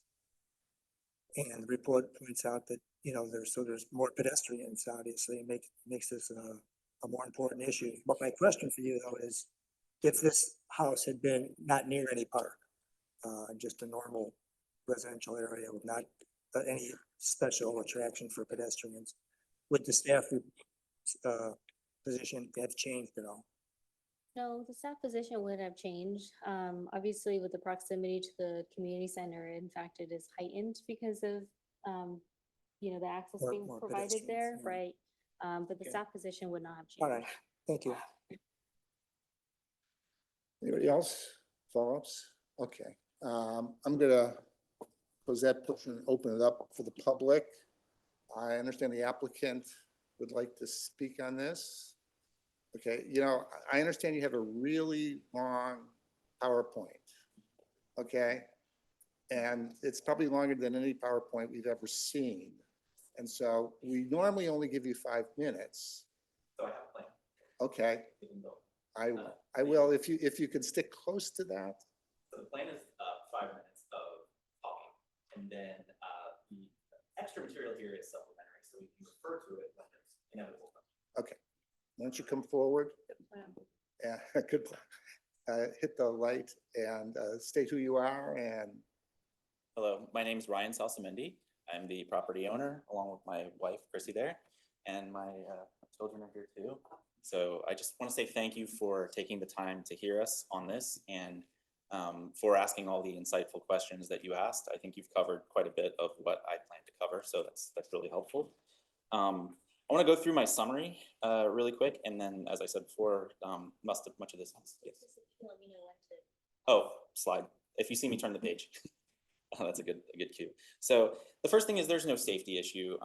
As Mr. Zisser pointed out, there's numerous examples throughout the city, including, by the way, the parking garage on 2nd Avenue that have exactly the same setup, and there's no issue there. There's 10 times more traffic, probably 100 times more traffic there. So the idea that there's a safety issue created by our gate is laughable, or doesn't hold water. The next issue is the number of issues that have come up in violation of state law with respect to the building of ADUs. This is like the 5th or 6th time that a city error in planning. And by the way, I'm not here to claim we did everything perfectly. If I could go back in time, I would put 6 foot with 1 foot lattice on our thing, and I would make sure that the labels were there. But you know, this was going through an architect. We had 1,000 details, and as planning noted, the fence is really the least of the things that are on our minds here. So 3 years later, though, here we are being dragged through the through the ringer for a fence issue where everybody throughout the city has these fences almost exactly like these. It's actually challenging to find fences that are compliant with the city's interpretation of the code. I was actually across the other side of San Tomas. I'm not going to name names or show places, but there are pictures in the slide deck where there's 10-foot fences all right along the sidewalk. The city is not enforcing this. These fences are newer and older than our fence. There's even pictures of gates that are exactly like ours with less than a mile from our house. There's no compliant fences on Hedegaard, 0, anywhere on Hedegaard. So again, pictures are included by the city's own planning department's report. Another major issue is that certain city officials who are in this room have made outrageous and untruthful statements at numerous times during the planning process. First, it was, oh, we missed things during COVID. Then it was, you know, that the fence is not in there. Ishwarya here denied to my face that the word fence was in our planning application when it's 3 times on a page with a stamp. And that's hardly the only thing. Again, there's direct quotes that are, again, in the slide deck and documented for folks.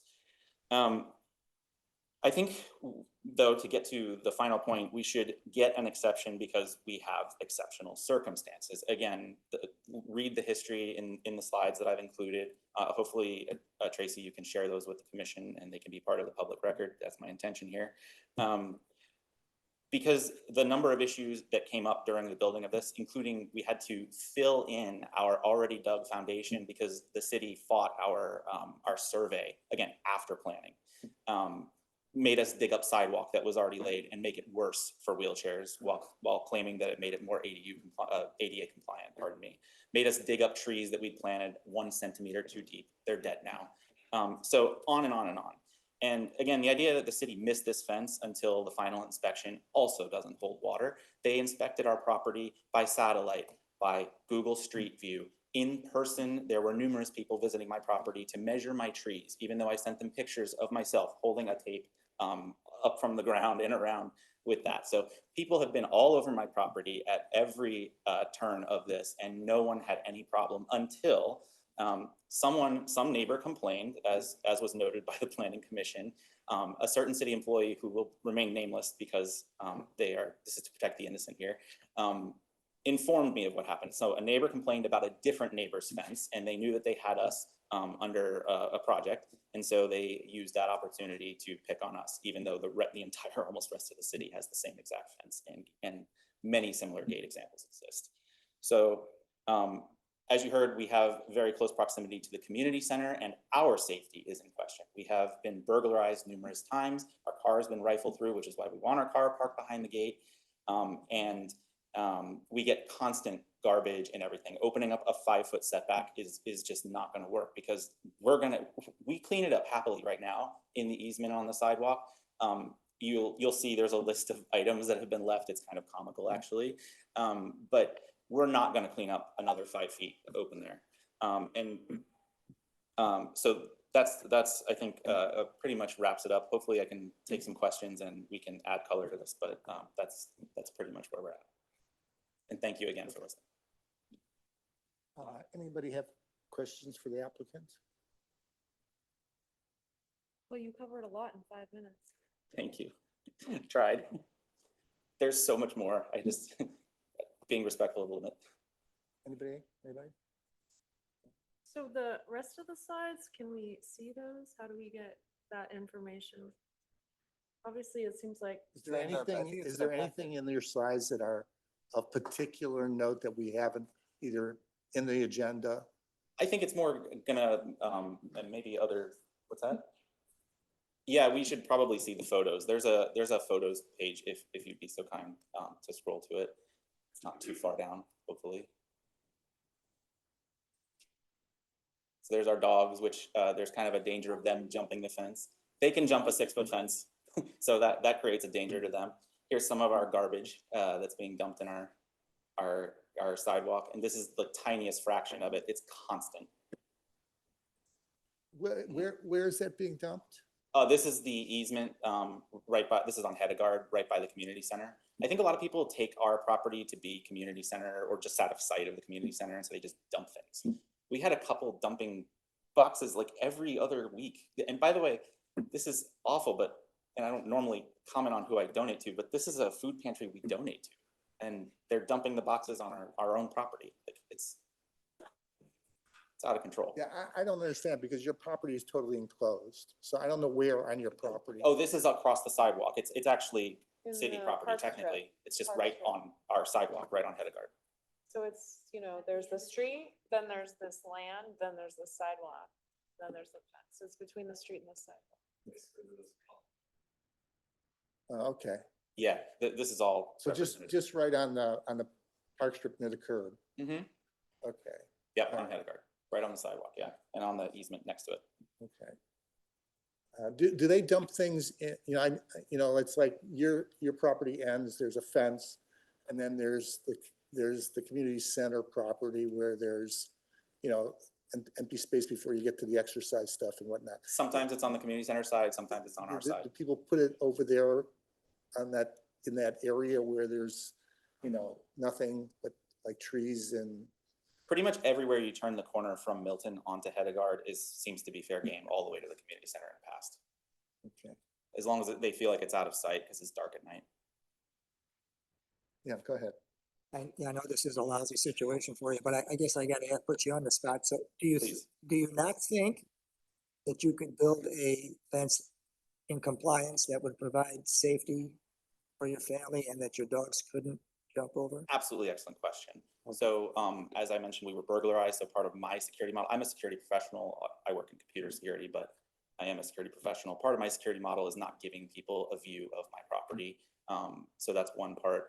The dogs were one part. Another part is also our children are playing basketball and other games in the driveway. If the ball goes over the fence, then they're chasing it into the street, maybe chased by a dog, getting run over by a car.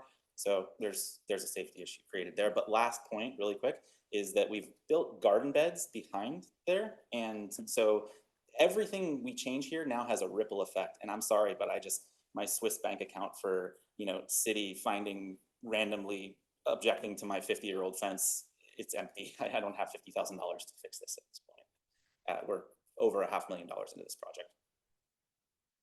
So I have a question specifically about the driveway issue and the vision. Okay, so we've run into this a couple times before with respect to the requirements for having a driveway where you can see a car being backed out, you know, because of the safety issue with regards to that for pedestrians, for people driving by.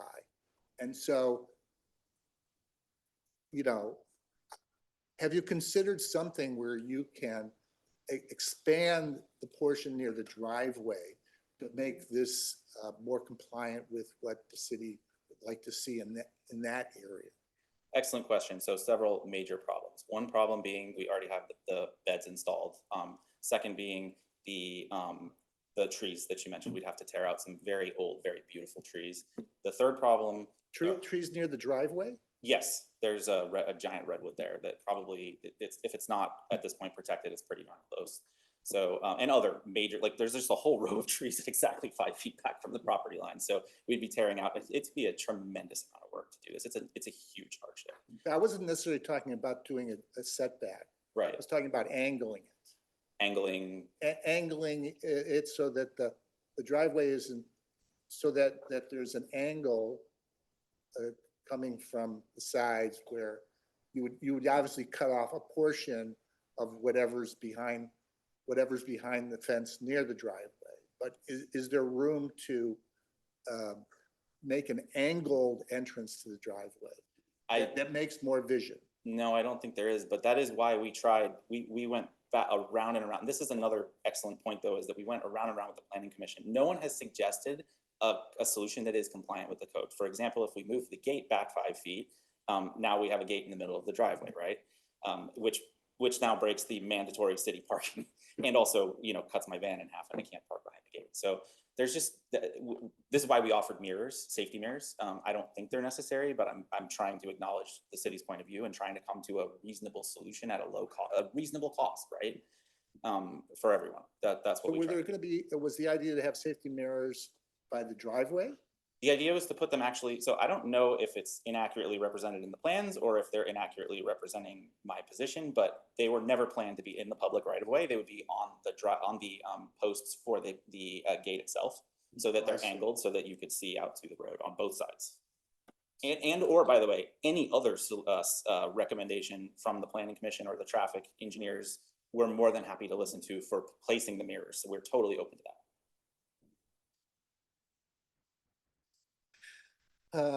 And they would be hidden inside, so you'd only see them if the gate were open. I see. Anybody else have any questions? Mr. Campner? So, if this fence was 3.5 feet on the side, I mean, you have so much shrubbery in the back and so many trees, you know, was there really a vision intrusion, what would you say? Yes, because the trees are taller than the fence. like, it's a redwood tree, so there's no branches below, and the same for the other trees. They're well, up right at the fence level and higher. So yes, it does create a massive hole in our security perimeter, where again, we've been burglarized. And the last thing that I did not get to is by the way, the fence being grandfathered, that fence is so old, like it's older than anybody, it's older than they're representing. It's older than 2011. It's as old as any neighbor can remember, that exact fence. I mean, other than the minor changes there.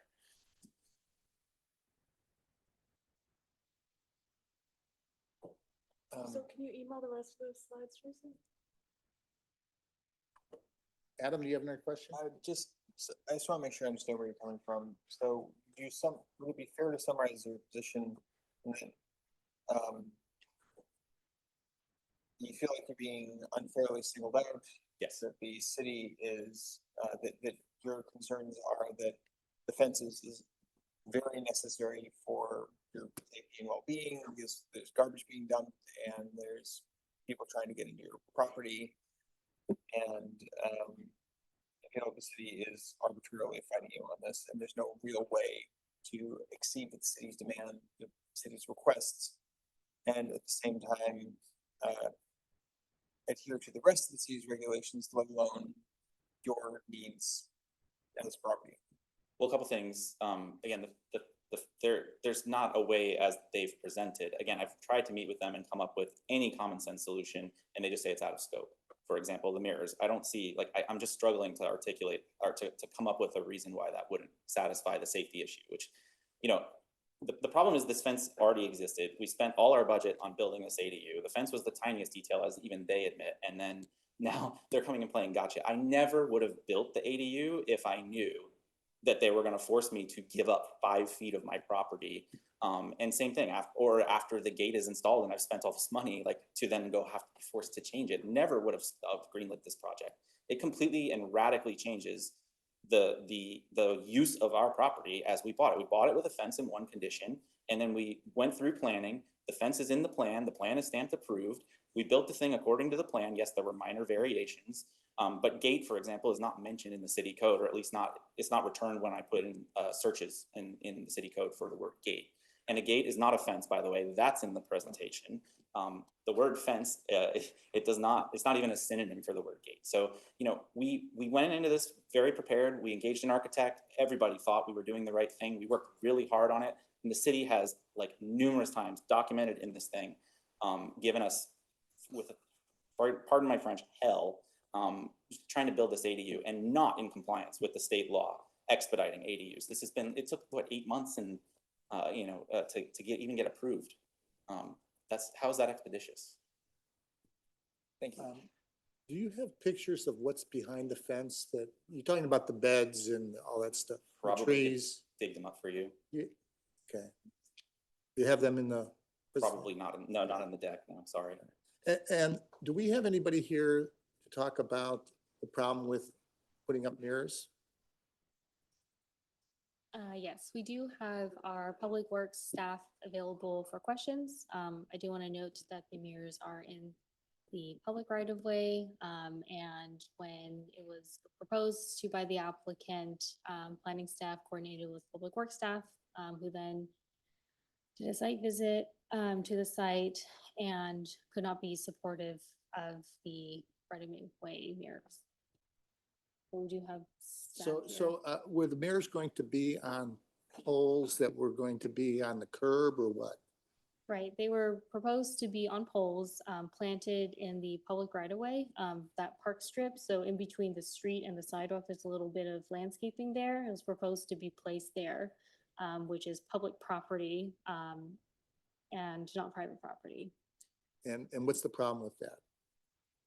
Public Works cited concerns with ongoing maintenance because it's in the public right of way, non-private property, and cited concerns with vandalism. This is the perfect epitome of demonstration of them not. Okay. Do we use mirrors anywhere else in the city? Or is that an uncommon thing? It's uncommon for this kind of request. So, aren't there some by the parking garage? Are there some by parking garage? Are you referring to the Second Street parking garage? They were in one of the parking garages. I don't think they're there. That's where I got the idea. What about in the neighborhoods? In other cities. Yeah, I mean, that doesn't really sound like a familiar thing. I mean, it's atypical to have private improvements on public property. So this is kind of a little bit of a red herring because they could have told us, oh, move the mirrors into the drive. Like I just said, that was an error with the architect, but we could totally put the mirrors where they're not visible or accessible unless the gate is open. There is nothing stopping it. And you're To put the mirrors on your property is what you're Correct. saying? Yeah, angled so that we can see the street from the inside. And you're willing to do that? Absolutely, 100%. I want to do anything common sense to fix this. I don't want to be here. I'm sorry that this has taken all your time. It's ridiculous. That's what we're here for. Okay, well, thank you for being here, for putting a human aspect to it. Does anybody else have any other questions? Okay. We appreciate your time. Thank you very much. Thank you for hearing me. I'm assuming there's probably other people who want to speak on this in the public. Do we have anybody else who would like to speak on it? Has anybody filled out a card? I didn't see any cards. It's okay. It's okay. We'll get you up here. Lady here, want to come up? Okay, you got 2 minutes. Okay. Hi, everyone. My name is Heather Gibson Burke, and I came here in 2004. I went to law school at University of, Santa Clara. And the reason I moved here was because of the track. I was training for the Olympic trials at the time. And I just love the fact that you could go there anytime and it was safe. It was lit until 10 o'clock. Oftentimes there'd be on international flights. I came back from Finland, I came back from Australia, 3 in the morning, and I could still go train, and it was a safe place. So if you know about the Campbell track, one really interesting thing about it is there are people there at 3 in the morning, 4 in the morning, all hours. There's always somebody at the track. I'm never there alone. And usually it's just somebody who's like wants to go walk or wants to go run or feels like doing pull-ups in the middle of the night. But that said, I think that poses a concern for the community, because if you're a resident who lives next door, you don't want people at all hours just kind of walking by and seeing your property. And there's a lot of traffic. It's picked up over the years. Over the last 20 years, it's gotten to be more and more. So when there are events going on at the community center, I now park over by Milton and I go through the back entrance so I can run. But I just want to say that I think we do have to make some accommodations for the residents, just common sense accommodations who are living right there next to it. I want to make sure that we have this track for many years to come and everybody can enjoy it. And it's a safe place for people who are there, but also the people who live there. So there's that. Also, I have seen the fence. I've been to the residence and it's aesthetically pleasing. It's beautiful. There are lots and lots of houses in Campbell that have these types of fences. And quite frankly, you know, as an outside observer, just hearing everything that I heard and a civil rights attorney, I have some concerns about the things that I've heard. It just sounds like, I'll leave it at that. But anyways, thank you for your time. Thank you. All right, who else would like to speak? Hello. I'm one of the old women of Campbell. Can you tell us your name? Can you tell us your Mary name? Brashears. What was your name I've- again? Mary Brashears. Okay, Mary, okay. And I've lived here for over 50 years. I live directly across the street from the property that's in question tonight.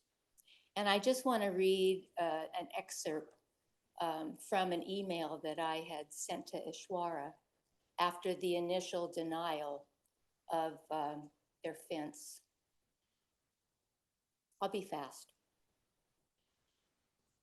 I said, I've read the findings of the report to deny the fence exemption on North Milton. I'm astounded at the findings. Textbook for sure. No, no, no.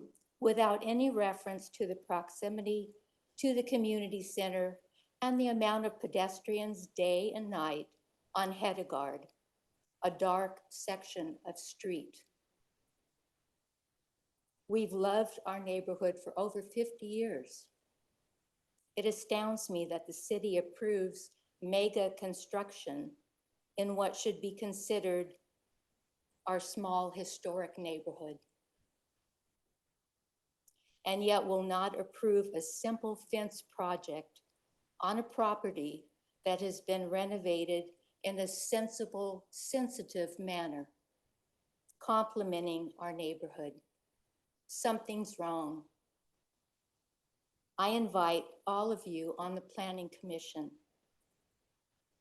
to come to my home and walk down that sidewalk to the community center. It's safe, it's a safe and very well utilized path for parents, kids, pets, while allowing the homeowners privacy and security. You I can guess finish that's if you it. want. Is that it? I guess so. Anyway, thank you for supporting Campbell. I've lived here forever. I worked for the school district for over 25 years. And I watch what goes on. And please, please support our community, our Campbell culture. Don't let it go away. Okay, can I ask you a question? Yes. I was actually there yesterday and it was really quiet on the street. Oh. I was there for a while and no cars came by. Uh-huh. But it's my understanding that there is at least a fair amount of pedestrian traffic at certain times of the day. Yes. Could you tell me a little bit about that? About when you see a lot of pedestrian traffic? Oh, I'm the little old lady who sits on my front porch. Are you So- across the street on Milton or across the street? I'm the white picket fence on the corner of North Milton Okay. and Hedegard, All right. so I'm called the Rose Lady. Okay. But anyways, yes, it's very, very utilized by all of our neighbors, day and night. And my bedroom is right on my tall fence, side of the walkway. And I hear people all the time, good people, sometimes rowdy in the middle of the night. Okay. And there's also some kind of sketchy people down at the track end in the middle of the night. So I support them. I want their family to be safe, just as I feel safe. So thank you for your time. Thank you. Is there anybody else? Okay, the lady in the front. Yeah, you. Hello, my name is Corazon Salsamendi, and I live at 110 North Milton Avenue. And to be honest, I actually do really love living there because like of the area, like everyone's super nice. We have cool neighbors, as you can see. And honestly, this is kind of like affecting me. This is like really annoying actually, because we have a backyard, right? And we used to use it like all the time before this project came up. And we have dogs, as you know, and we like to let them out to play. We like to do all this, but the project is like kind of like not letting us do that because of like, you know, construction stuff. And the fence project is just delaying this like even more, which is making it also really annoying. And like we walk the dogs, right? And like we've mentioned the trash problem. Sorry, I did not construct this argument beforehand. But yeah, no, there's a lot of trash and stuff. Like I actually took like a ton of pictures, like just like people leaving their trash. Like the dogs, like some people, like there's a Dairy Queen nearby, as you know. And people will leave their Dairy Queen, like their blizzards and like their fries and stuff, and the dogs will like try to eat it. And we have to like clean that up. But if we like bring that fence like 5 feet in, we'll have to get rid of trees. We'll have to clean up even more. And yeah, and there's just gonna be more issues. I honestly don't see what the city is getting out of this if we move the fence like 5 feet back, other than like aesthetic. Can I ask you, is it your impression that the people that trash the area are people that are using the track or the workout area, that are people that are using the community center there? Is that what what's happening? Yeah, that's what I believe. Okay. All right. Is anybody have any? Thank you. Thank you. Okay. Thank you. Right. Gentlemen, you interested in speaking? Thank you guys for letting us speak. My name's Ray Bellantoni. I live at 97 North Milton, so I'm right next door to Mary and across the street from the Salsa-Mendes. I'm not a good speaker here, so I apologize, but my point is this. A lot of good things have been said, but I was born in San Jose Hospital. I lived over by Bascom and Hamilton growing up, an incorporated area. We had fences in our backyards that were single slats with the spaces in between, gates going between neighbors' houses. How many people here have a house? How many people have those in their backyard right now? The thing that really sticks out with me on this is that fence that we're talking about is their backyard fence. You're asking them to take part of it down to 3.5 feet. I understand the reasons, but there seems to be alternatives to be able to do this. But you're asking them to take their backyard fence, which everybody has 6 feet fences nowadays, they want their privacy, and you're asking them to expose them to a large population of people that are walking up and down the streets all the time. You're exposing them to people who come and park their cars, pass out in those cars filled with garbage, and they take a bag of it or they take a handful of it and they throw it out in the street and they laugh about it and they look at you in the face and they think they're winning something. And it's frustrating. It's absolutely frustrating. I go walking. I have some back problems right now, but typically I'm out doing that path at least twice a day. And whenever I do that path, there's garbage there. I will pick it up and I will take it over to the garbage cans over by the restrooms as I go around the outside of the track. But I don't understand what moving the fence back is going to do, what the aesthetic is going to do. I understand there's a safety issue. I understand mirrors could be placed there. If you go look in cities, they put lights, they put beepers, they put other things. But I would also like to ask a question, and this is my last part. Has anybody actually looked at what the foot traffic is there compared to anywhere else within the community center? And how much of a difference that really is? I'd love to see some data. Thank you. Thank you. Do we have anybody else in the chamber who wants to talk?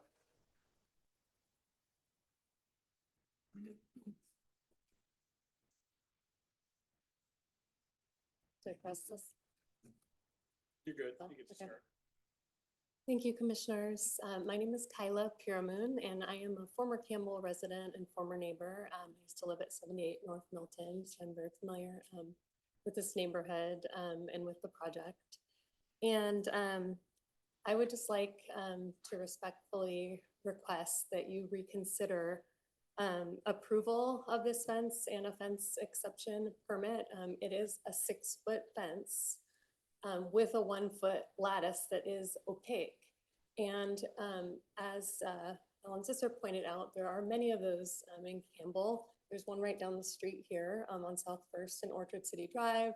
And there are many around the city of Campbell, which it really is part of the character of Campbell and the character of the neighborhood. And it does not, as Tracy Tam pointed out earlier, violate the municipal code in any way.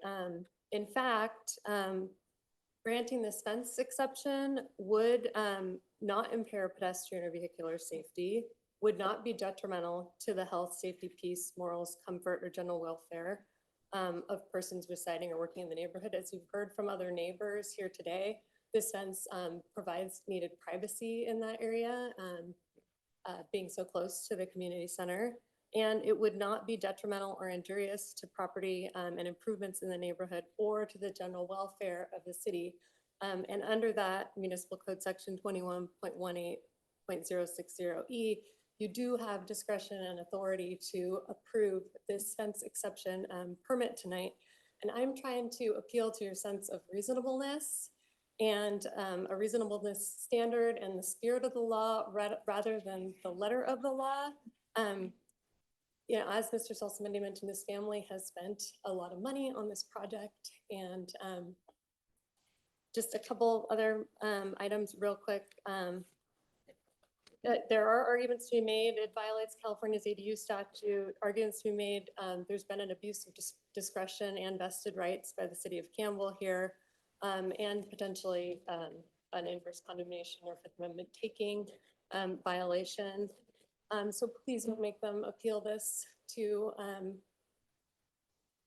any further to the council, city council, and, they really just, in the spirit of cooperation, with the community, want to work together. And so I ask that you please reconsider, this, fence exception request. There are a lot of contested facts as well. You know, the fence was on the approved plans. As a member of this community, that fence has been there for many, many years and was there, when I was living in Campbell. And as many of these other neighbors have said, it's been there for many, many years. And it's not a dangerous condition in any way. It's not an attractive nuisance in any way. It's in fact, protecting the family and their, children and privacy. And, let's see, any other. I think that's about all we can give you. Okay, well, thank you so much for your time and consideration. All right, Very thank much you. appreciated. Actually, I have a question for her. Question? Miss, ma'am? Question for you. Thank you, Mr. Chair. So what about the vision distance issue? You know, safety, to me, safety, you know, is paramount. For the portion of the fence that's in the vision distance, what is your position on that? Should that be lowered? So Should that be what? should that be lowered to meet with the vision distance criteria? That's a pedestrian safety issue. That's a, you know, it's a safety issue. So I am not an engineer, so I'm not a professional engineer. However, I was a former resident of this neighborhood. I walked to and from the community center with my children, and I really don't see much of a difference between when the garage was there and when the gate and fence is there now. I mean, when you were backing out from that garage previously, we saw some of the photos that were put up, I think from 2008. And I mean, it's the same, it seems like it's the same, same type of safety issue. So I thought that it was reasonable to suggest that the mirrors be placed so that you could see those concave mirrors, which would allow for more of a line of sight. So I thought that would be a reasonable amendment to allow this to move forward as is with the fence exception.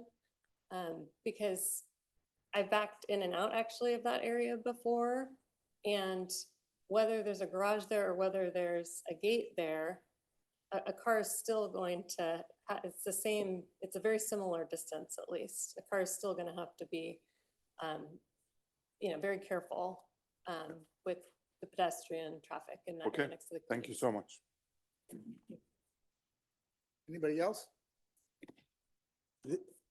Okay. Hello. My name is Amanda Oberg. I'm also a neighbor directly across the street on Hedegaard. I wasn't planning on talking today. I have nothing official to say, but I just wanted to try to encourage you to look at them as neighbors that have really made that neighborhood nicer. You saw the pictures of the landscaping they've done. I wish all of our homes look like that. They've made the extra effort. They've also added on the public land, the walkway where the sidewalk is, there's landscaping that they've added on their own. They've added not chairs, trees. They've just gone above and beyond. I wish that we took some of that extra effort that they have done. And also with the safety issue that you mentioned, the driveway is quite large. It's not a narrow driveway. So it's like a double wide driveway. So it's not like a car's gonna just sneak out. They have a better view of seeing on either side and for neighbors to see too, or people walking by. That's all I wanted to add. Do you have any questions? No? Okay, thank you.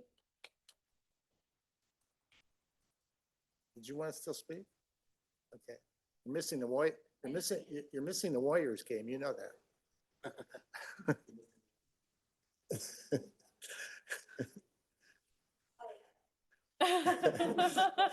Hopefully you got it recorded, right? Okay. Okay, anybody else? Anybody else? Okay, thank you. Okay, anybody online? No? Okay, I'm gonna close this and we'll go to the commission. Who would like to start? Adam's gonna start. On the one hand, staff is pointing to like, this is a non-conforming fence. On the other hand, this does seem to be kind of an arbitrary enforcement of that because we do have a lot of these fences.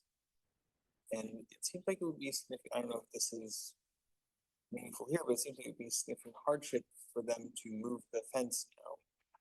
And it does seem like there's reasonable workarounds if this is just a safety concern as opposed to a we want the fence here, no exceptions kind of concern. I really can understand that this is not just, well, the fence was there and we'd like to keep it that way. That the fence is a real need for people who are there currently, given the trash dumping and the people trying to get into your yard and all that stuff. I feel like the city is kind of being part of the problem now. I don't think anybody's trying to be, but this is an uncomfortable situation to be in.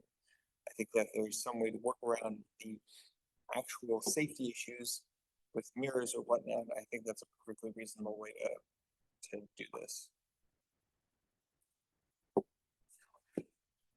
Thank you, Adam. Yeah, no, yeah, quite an issue here. I gotta tell you, this is the first time we've had an issue like this in at least 7 years that I've been on the commission, so. It's amazing. The fence. Fence issue, fence, and yeah, talk about on the fence. And so, you know, okay. So there's no safety issue in terms of cars driving from Milton onto Hedgeguard or vice versa. That's wide open enough. That's really not an issue. The aesthetic issue of a big fence right on the sidewalk line. Yeah, I can see that. I mean, I walk by these fences in my neighborhood all the time, and it, yeah, you know, it is a little confining. So, you know, you can see the reason from a design standpoint why that makes sense, but I think that's kind of a more minor issue, and this fence has been there a long time, like a lot of fences. And then to me, still, you know, that community center is such a great asset that we have, and so I was really, you know, the main issue for me, and I think for the staff, and I didn't get it from the homeowners' point of view, but I'm looking at the safety issue in terms of people walking to the community center and people coming out of that driveway. To me, that's the issue. That's the, you know, 98% of the issue, and how do you do that? And the city has an ordinance that's trying to do that. So like Commissioner Brookbinder, you know, I would really like to think that there is a way to not put undue hardship on this homeowner, still be true to our ordinance. You know, I don't know, we were talking about all kinds of technical stuff that we don't know anything about, but I think you can, you know, cut down the corners of the fence, put up mirrors, maybe even an audio sound whenever the gate opens, kind of a thing. I'd like to see the city staff and the homeowners work on something that would make it safer for pedestrians walking to and from the community center. And all the other issues, I think that we can, you know, kind of let slide given this situation. I wouldn't mind looking the other way. And I don't know what we do, you know, in terms of our fence ordinance, our fence issue, in terms of how many fences are not compliant. You know, I think we kind of lost that game there. I don't know how we get that back, but yeah. So anyway, in this situation, I would be in favor of a motion that would try to give it back to the homeowners and the staff to work on something that makes little common sense of some halfway measure that does make it somewhat safer for the pedestrians walking to and from the community center on that sidewalk. Otherwise, I don't see too many issues, honestly. Yes. Okay, May I go? you may go. Thank you, Chair. So I wholeheartedly agree with what my fellow commissioners just said. The only issue I have is I just want to make sure that 10-foot vision gets implemented. If that means you need to change your fence a little bit, not the height, just the angle of it. Just so that vision triangle is done. On one side, I think you got plenty of room. I'm not concerned on one side, but on the other side, I want to make sure that it gets implemented. Otherwise, I wholeheartedly agree. I think you've been a good actor. I think you've done a great job for your family and for the city. And, I think we need to come through. Thank you. Yeah, so, I think that as a community and as a city, we're at an inflection point when it comes to the fabric of our neighborhood. And I think when Mary said that, there's mega construction going on all around us, that's absolutely right. It's happening quickly. We've had to change our code to accommodate everything that's come down from the state in order to build more housing. So we have that happening on the one hand. So that's going to mean like more use, more impact, more traffic. And we have to be very real about that. And that's all coming. There's going to be more people there. I think the other part of, what the state is encouraging and mandating basically are making it more possible and faster to add housing in the form of ADUs like you guys have done. And so when you are on a corner lot, there are significant limitations of how you can use that lot because of the setbacks and where the fence, where the code says the fence should be, because that's the way the code has been for decades. And that code was written without taking, and has not been adjusted for everything that we're trying to do as far as building more housing and allowing the maximum usage of land and properties and all of that. So I think, I appreciate all the neighbors that came and spoke here. I think that added a lot of color. I think there was a lot more detail that was provided as far as like the trees that are there at 5 feet, the issues with the burglaries and things like that. Like those are super real issues. You live right next to the community center, which is wonderful, but you absolutely do need to maintain the privacy and safety and security for your family. I think that's super important. And, you made a huge investment in the ADU, in making the property better. Obviously, there were a lot of weeds in all of those pictures, except for the very last one. That's like a huge improvement for Campbell and for the neighborhood. And we appreciate that. I think that the mirrors are a very good solution to the safety element. And, the safety element is really like, please don't back out of your driveway very quickly and run into anybody, because it really is on you to maintain that safety element. And like, be careful. But your suggestion to put the mirrors on your property, I think alleviates the concern that I heard about maintenance and the potential for vandalism.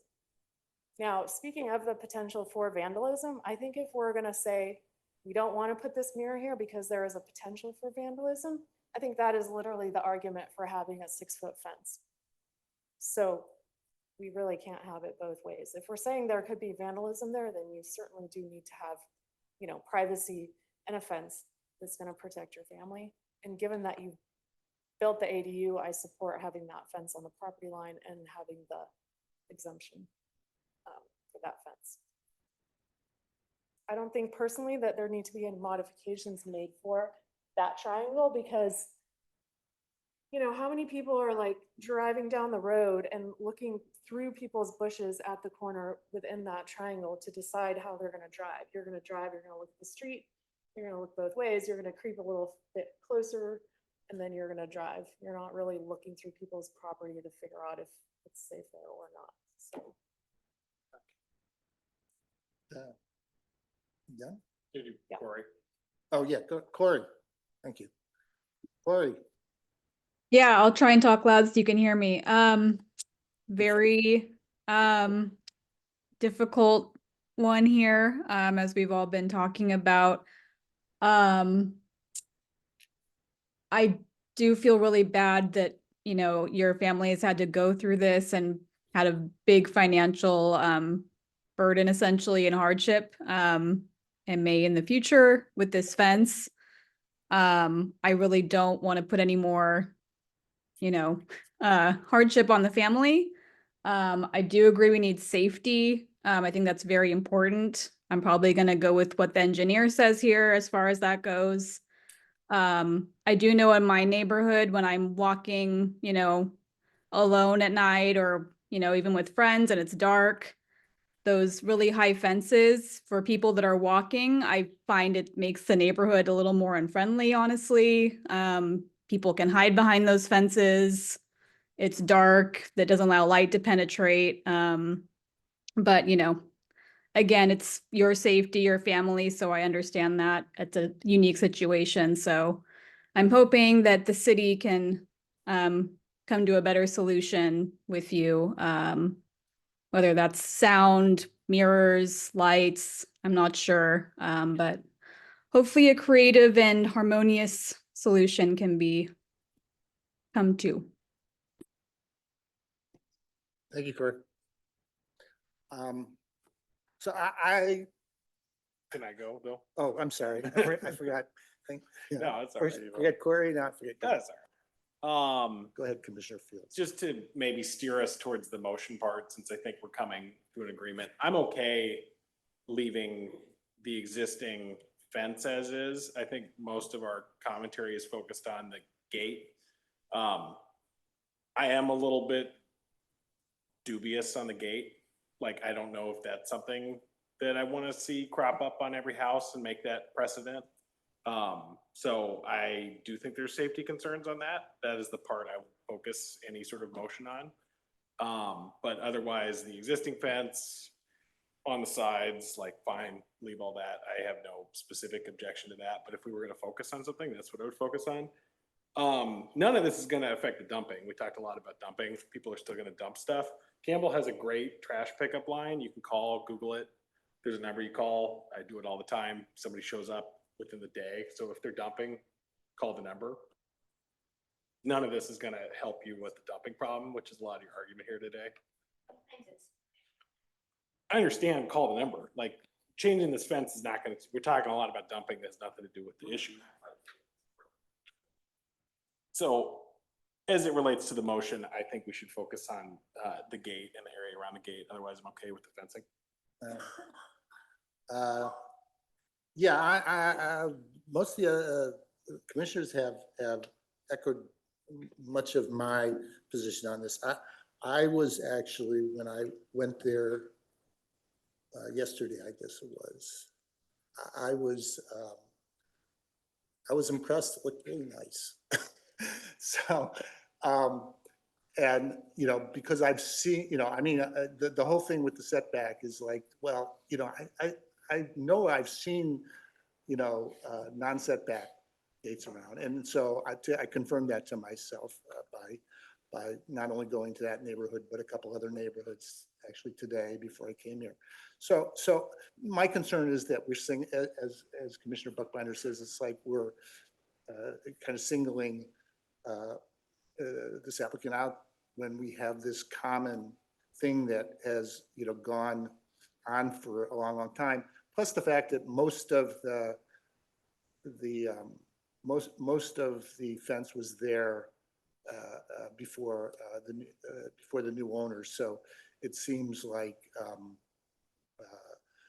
you know, they made some changes as part of the area around the driveway. But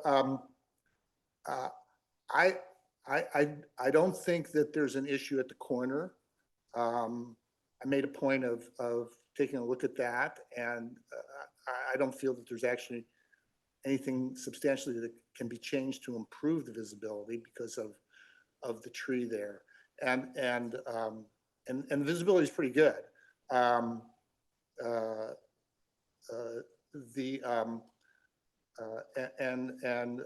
You know, it's a really nice looking fence. And I think actually there's kind of for me, there's a way to justify allowing this in that it's in a specific area associated with the community center where people are coming there, parking and going there. And it's not like in some other area of the neighborhood where you don't have that kind of circumstance where you have outsiders coming in to get access there. And obviously some of them aren't being very nice. So I think there's a special consideration for the location and that it warrants making an exception here. But as an aside, I'd never been down that street before. I actually only live a few blocks away, but and I've used the track, but I've never been on that side. And I actually drove over on Bland, and it's a lovely neighborhood there. I mean, it's just really nice, and it was very, very quiet. So I guess it's not always quiet. I'm much the same as Commissioner Fields and a couple others that have some concerns about the driveway. But I personally think that if the mirrors can be put on private property, and that could be mitigation, and we can require that condition, that would personally satisfy me. And what? It beeps already. If you want to make it beep. You said it does beep. Oh, it does beep. Okay. Oh, it does beep. All right. So, you know, if we add the mirrors as a part of the resolution to, you know, allow to uphold the appeal, I would be personally satisfied with it. I don't know if there's a consensus on that, or whether there be anything else that anybody would want to add, but that's where I kind of stand on it. So Chair, is this, sir? Yes, sir. So, so I'm looking at the code and advised by staff. I just want to make sure because the code is a bit specific here, and the broad discretion of the commission is a bit constrained. And hearing where the commission is going, just want to remind of options. There are a few options, but so one is I'm hearing a general consensus to look at options to allow the fence, and with a focus on, say, the triangle around the gates and some mitigation that can be put in for that visibility. So going back to the code. So reading the code, you can't, so what's before you is a fence exception permit. So just going back, if the fence was proposed at 3.5 feet, we wouldn't be here. If it goes over 3.5 feet, you have to get a fence exception permit. The community development director can approve it or deny it. You're here because of a denial. You can approve or deny it. However, and this is hard coded in the code, you can only approve an exception to go above that 3.5 feet if the design meets the very prescribed criteria in the code. And so that's what staff has pointed out on the visibility and so forth. So I guess one option before you is to continue the hearing, to direct because there'd have to be some modifications to the plans as is, direct the applicant to work further with staff on a design that meets those criteria and bring it back. Okay, that's one. If in the end it doesn't meet that criteria, and I'll ask staff to weigh in here just so you know what that is, because the code is very prescriptive. The only option to the applicant would be to not pursue a fence exception. Fence exception is very narrow. You can go higher, but you have to meet certain criteria. But to step back and instead apply for a variance, which would be you can apply for a variance from codes of any nature. If you make a case for it, you'd have to make a case that are unique circumstances unique to your property that say you can't adhere to the code. I know our attorney's shaking his head, but that you'd have to have a separate application. Separate application for. Let me jump in. A variance would only essentially get you the same thing as a fence exception. It would allow you to put it closer, it would allow you to perhaps make it higher. It would not, you don't get a variance to design criteria, essentially. Yeah, you can't get a variance to the materials or Well- requirements for openness unless. So let me make it clear, and I'll ask Bill to see that the attorney and the administration are on the same page. So could they continue the hearing? And could the applicant propose design types such as mirrors or other mitigating things not prescribed in the code, and that could still be allowed under a fence exception approval? I think that's what the commission is asking. Yes, yeah, I think the one thing that's going to be a problem. With no and setback. Yeah, I think the one thing that's going to be a problem, Daniel hit on this and Amy touched on it as well, is that the part of the fence that is greater than the 3.5 feet at the property line is supposed to be 50% open to light and air. So that would require some redesign of the fence. Well, And that is in the code. The only way to change that would be to change the code. But isn't that, aren't we here because it's an exemption? Public comments. So can I ask you a question though? Okay, so you just said the only way to change that is what? To change the code. So we can't make an exception to it being only 3.5 feet on the side of the lot. Is what you're saying. You can make an exception to the height, but that the fence that is higher than 3.5 feet has to be 50% open to light and air in its design. So I guess the question is like at the last meeting, we approved the changes, the ordinance changes for the ADU updates. Could we roll a change into that would then make this compliant? Those are two different, so those are two wholly different ordinance updates. Well, it's an ADU ordinance and the fencing and the availability of like lot usage, privacy, and density. Separately, the planning commission could, well, 2 points. As a matter of procedure, that ordinance would have to come back to the commission for review, go back through that process. Since it's already gone from the planning commission to the council, there's a prescription in the code. If you change the ordinance in its nature between here and the council, it has to go back through review. And I'll just say that the focus of that ordinance is very much focused on catching up to state law and HCD. I'd say the nature of this is a bit different. It's sort of what I'm hearing from the commission is holistically looking at our fence requirements and, Yeah, are I they think we too do need to prescriptive? holistically look at our fence requirements in light of everything else that's been changed. But let me ask you something though. I mean, if they have a setback of 5 feet, they can go to 6 feet, or they actually go to 7 feet. If they put, is that correct? 5-foot setback gets you what they have. If they move what they have back A 5 feet. 5-foot setback gets you a 6-foot fence by code. Any further increases in height thereafter would require a fence exception permit. Okay. But can we, maybe not at this meeting, but can we make a variance or an exception to the setback so that it brings the fence back to the curb? You can, however, and I'm looking to the attorney to At the same agree. height. Hold on, Chair Zister. You can, however, the code is, again, is very prescriptive. It's very prescriptive. It says you can only bring it up to the sidewalk and only go above 3.5 feet if you meet the 50% opaqueness criteria.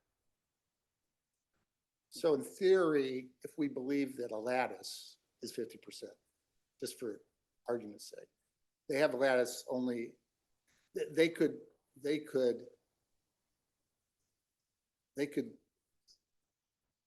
take half that fence and make it more of a lattice. Correct.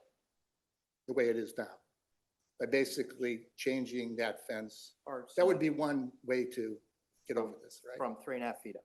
Yes, from Correct. 3.5 feet. That is correct. Okay. All right.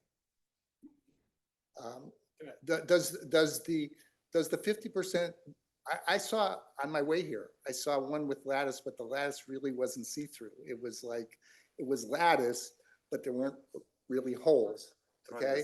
Is that considered suitable? I'm assuming you would have to see through it. I don't know specifically what you're speaking of, Chair Zisser, but. Okay, it's open, 50% open to passage of light and air.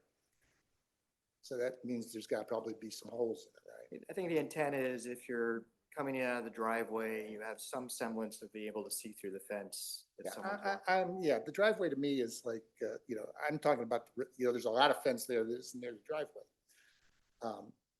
And I only think the driveway, there's only one side of the driveway that's a problem for visibility. Because when you're coming the other way, you're on the other side of the street. And you're actually rounding the bend on Bland. And I don't think there's a visibility issue there. I think there's a visibility issue coming from Milton. Where you can't, it's 90-degree angle, it's high. So it seems to me that there should be some consideration in terms of actually, you got better visibility coming the other way and not so much visibility coming from Milton. But so you're saying that we can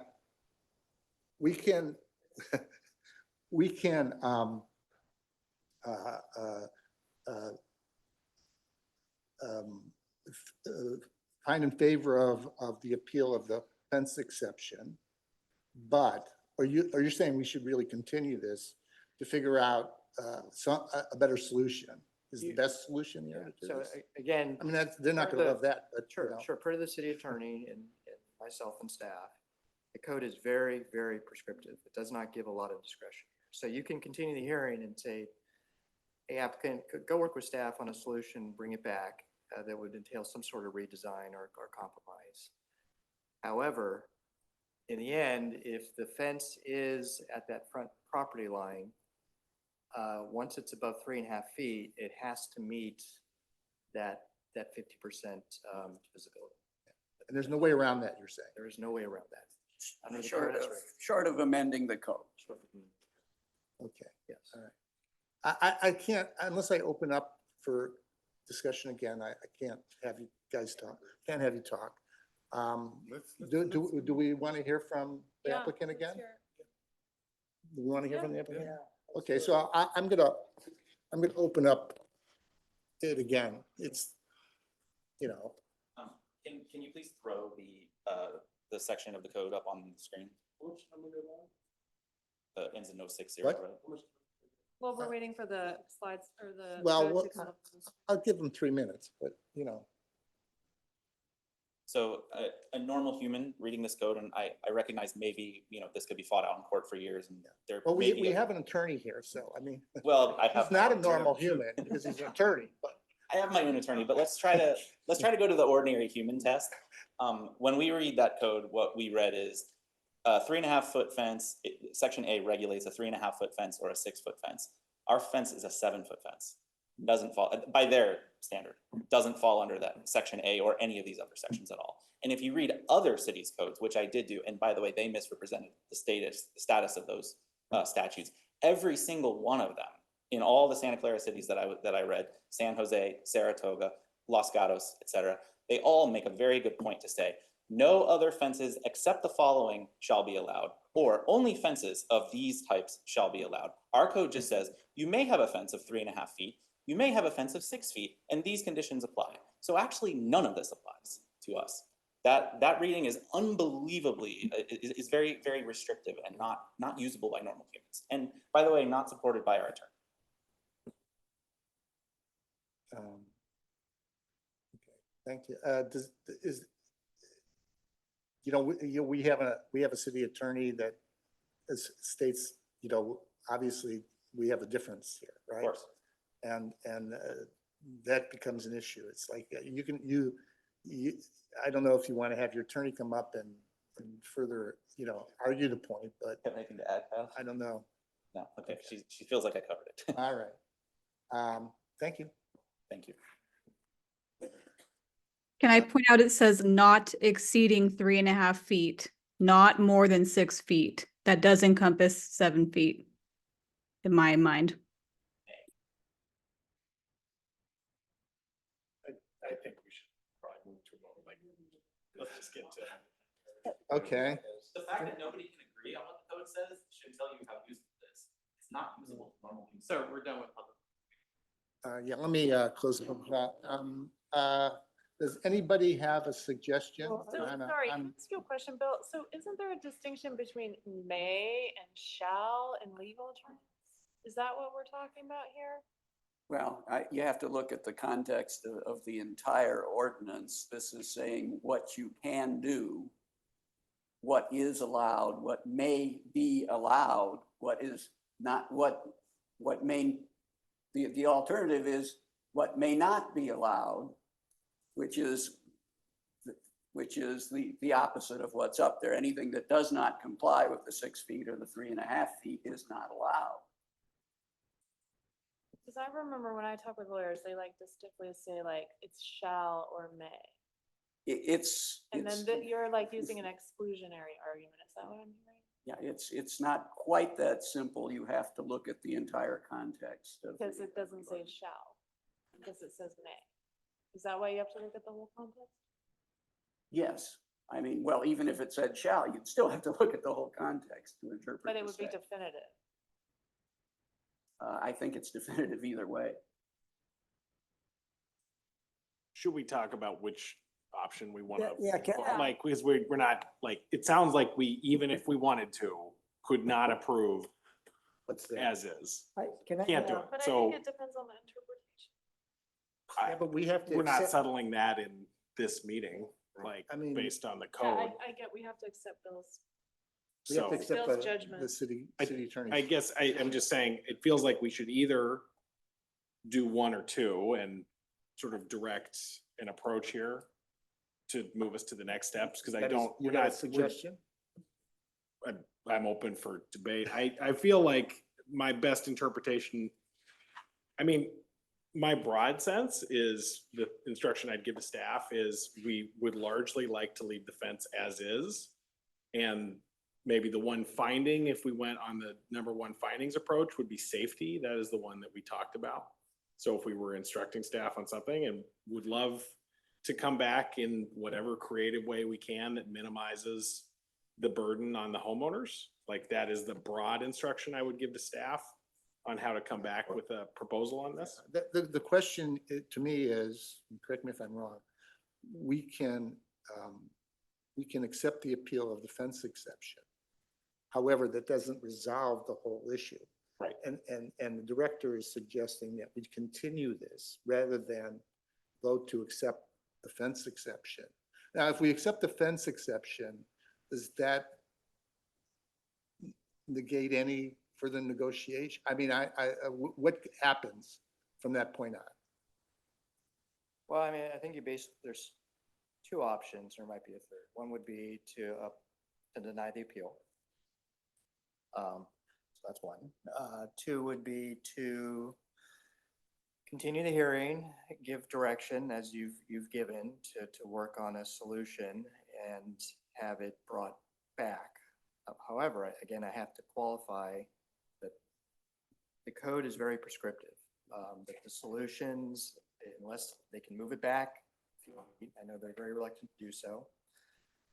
And they've talked about mirrors, but basically the code says if that fence is going to be at the property line and it's above 3.5 feet, it has to be 50% transparent. So I just want to qualify to the commission that, you know, we couldn't keep it you couldn't see a fence come back that's 7 feet tall with mirrors.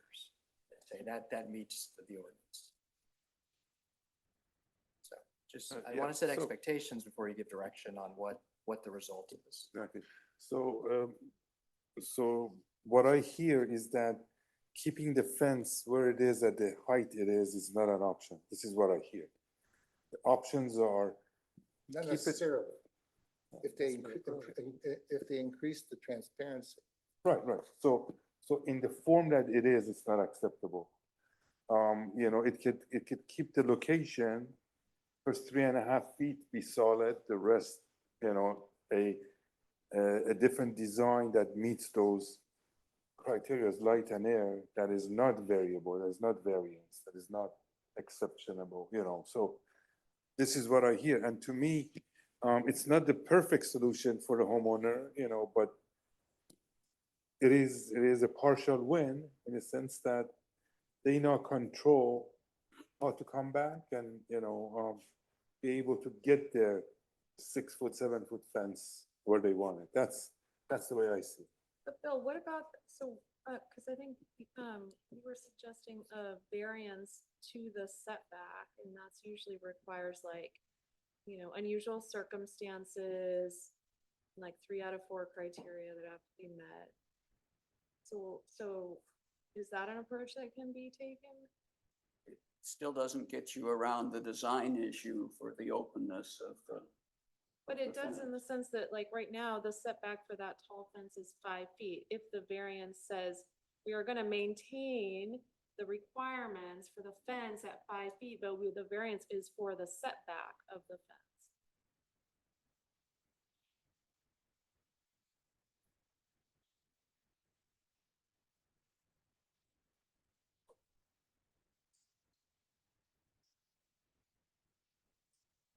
It's true. That's true. Yeah. Yeah, that could work. That could work actually in thinking about it if you did it with a variance, because Daniel was just whispering in my ear, the requirement for the openness only applies if there's a granting of a fence exception. So yeah, granting a variance could make that work. I mean, those are tough standards to make, but that is in the Could you explain- discretion of the could you- planning commission. Could you explain what the two of you just talked about? Yes, I think what was raised by Commissioner Ostrowski is instead of going with a fence exception, you go with a variance that would allow them to have a 6 foot fence essentially on the property line. You would need to find that there are unusual circumstances relating to the property that exist here, and that you're not granting a special privilege that wouldn't be available to people in similar situations.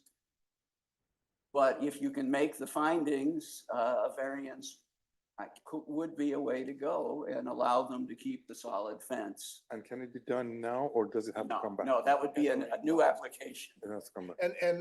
And the argument for that, would there be an argument for that in terms of it's adjacent to a public facility in which there is unusual traffic, outside traffic, et cetera, et cetera? Possibly, yes. Okay, I didn't know you were an attorney. that was good. Well, you know, I started with shall and may, and got a little further So- this.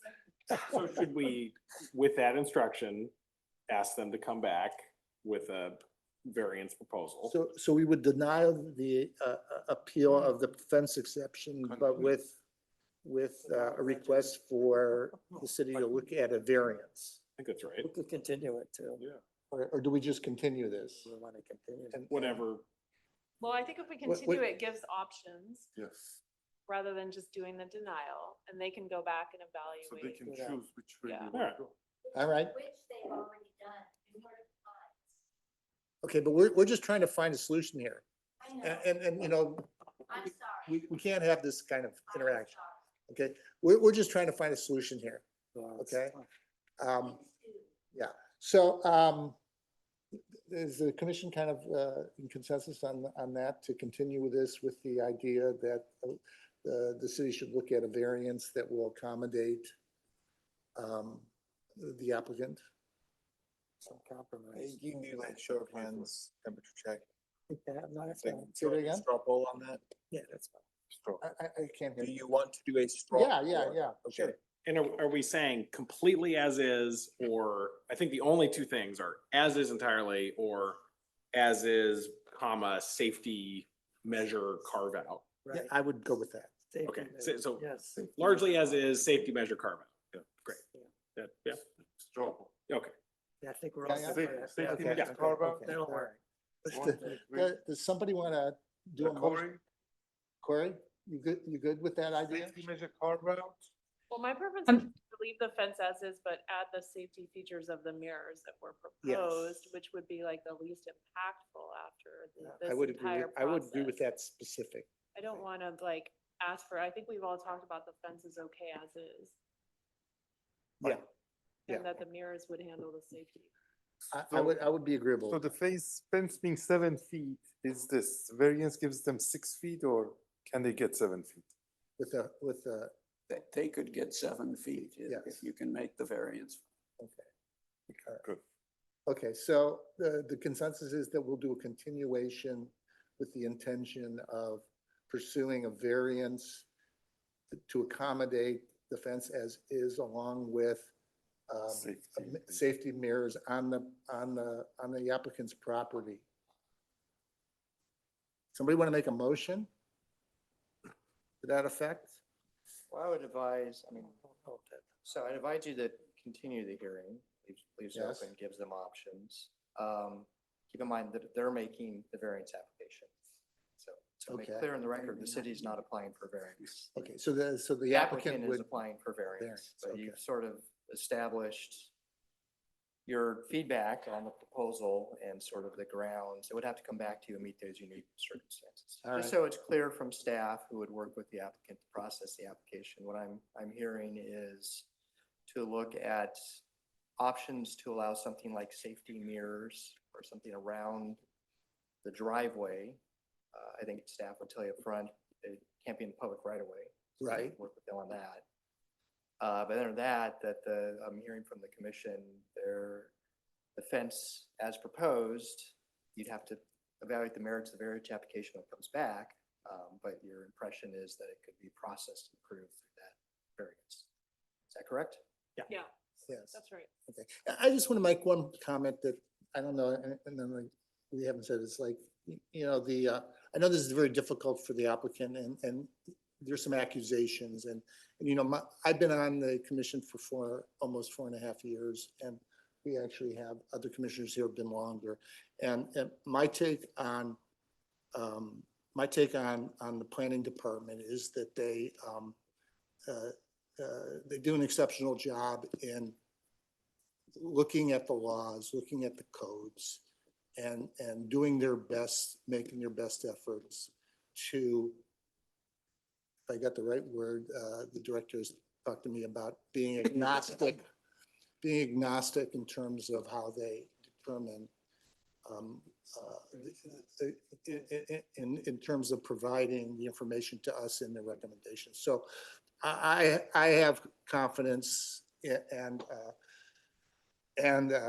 that the planning department has done their best due diligence to come up with, from their perspective, what the right thing is in terms of the codes and regulations. So I would take a little issue with, the accusations, but otherwise, I don't know if anybody else has something to say about that. I'm glad you said that, Commissioner Zisser. I forgot to say that too. Our staff is really, the planning staff does a great job, and I know they're trying to do their best and trying to be completely fair. That's the whole thing. We're really trying to be fair to everybody here. So And there's going to be difference of opinions about stuff. Right, and That's then- the nature of the beast here. So, yes, sir. And also, one other point is that staff doesn't have discretion, we do. So they have to, push what the code says. We have discretion, so I want to make sure we're clear about that. Thank you. So, does somebody want to make a motion? I think we need some help on that. Okay. I think, Just you wanna want to put up continue. the two options on the slide? It's not one of the two options, though. No, it's not. It's It's the a- it's a continue. continuance. Oh, it's, okay. It's a continue. Okay, well, I'll make a motion then. I'll try. The motion is to continue the public hearing. Is it a date certain or for a date uncertain? So that the applicant can investigate options to either, Submit for a variance. adjust the design with staff or apply for a variance. And that's it. Yeah. Second. That's enough. That would include the, Oh, yeah, yeah. and safety so the features for safety the- feature, with the mirrors on the private property. And we're supportive of maintaining the fence as it is with those, mirror safety features added. do I have a second? Second. Okay, I have a vote.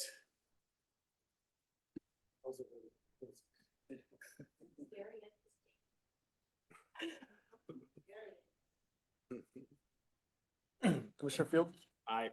Commissioner Majewski, Aye. Commissioner Ostrowski, Aye. Commissioner Buckbinder, Aye. Commissioner Craig, Aye. Vice Chair Campar, Aye. Chair Scissor. Aye. Okay, that passes. To be continued. Recess? Yeah, why don't we take a 5 minutes? 5 minutes?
All right.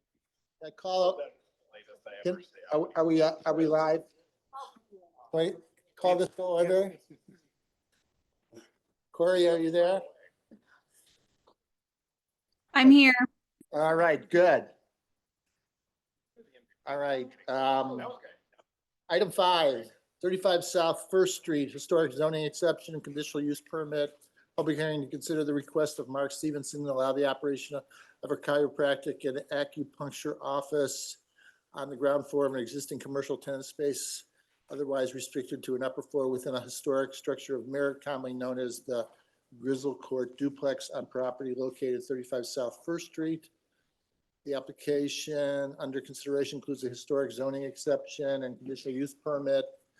PLN 2024-62. Staff is recommending this project be deemed categorically exempt under CEQA. Tentative city council date December 3, 2024. Project planner Larissa Loman. And just in advance, if there's somebody here from, if the applicant is here, we apologize. I apologize for you having to wait so long.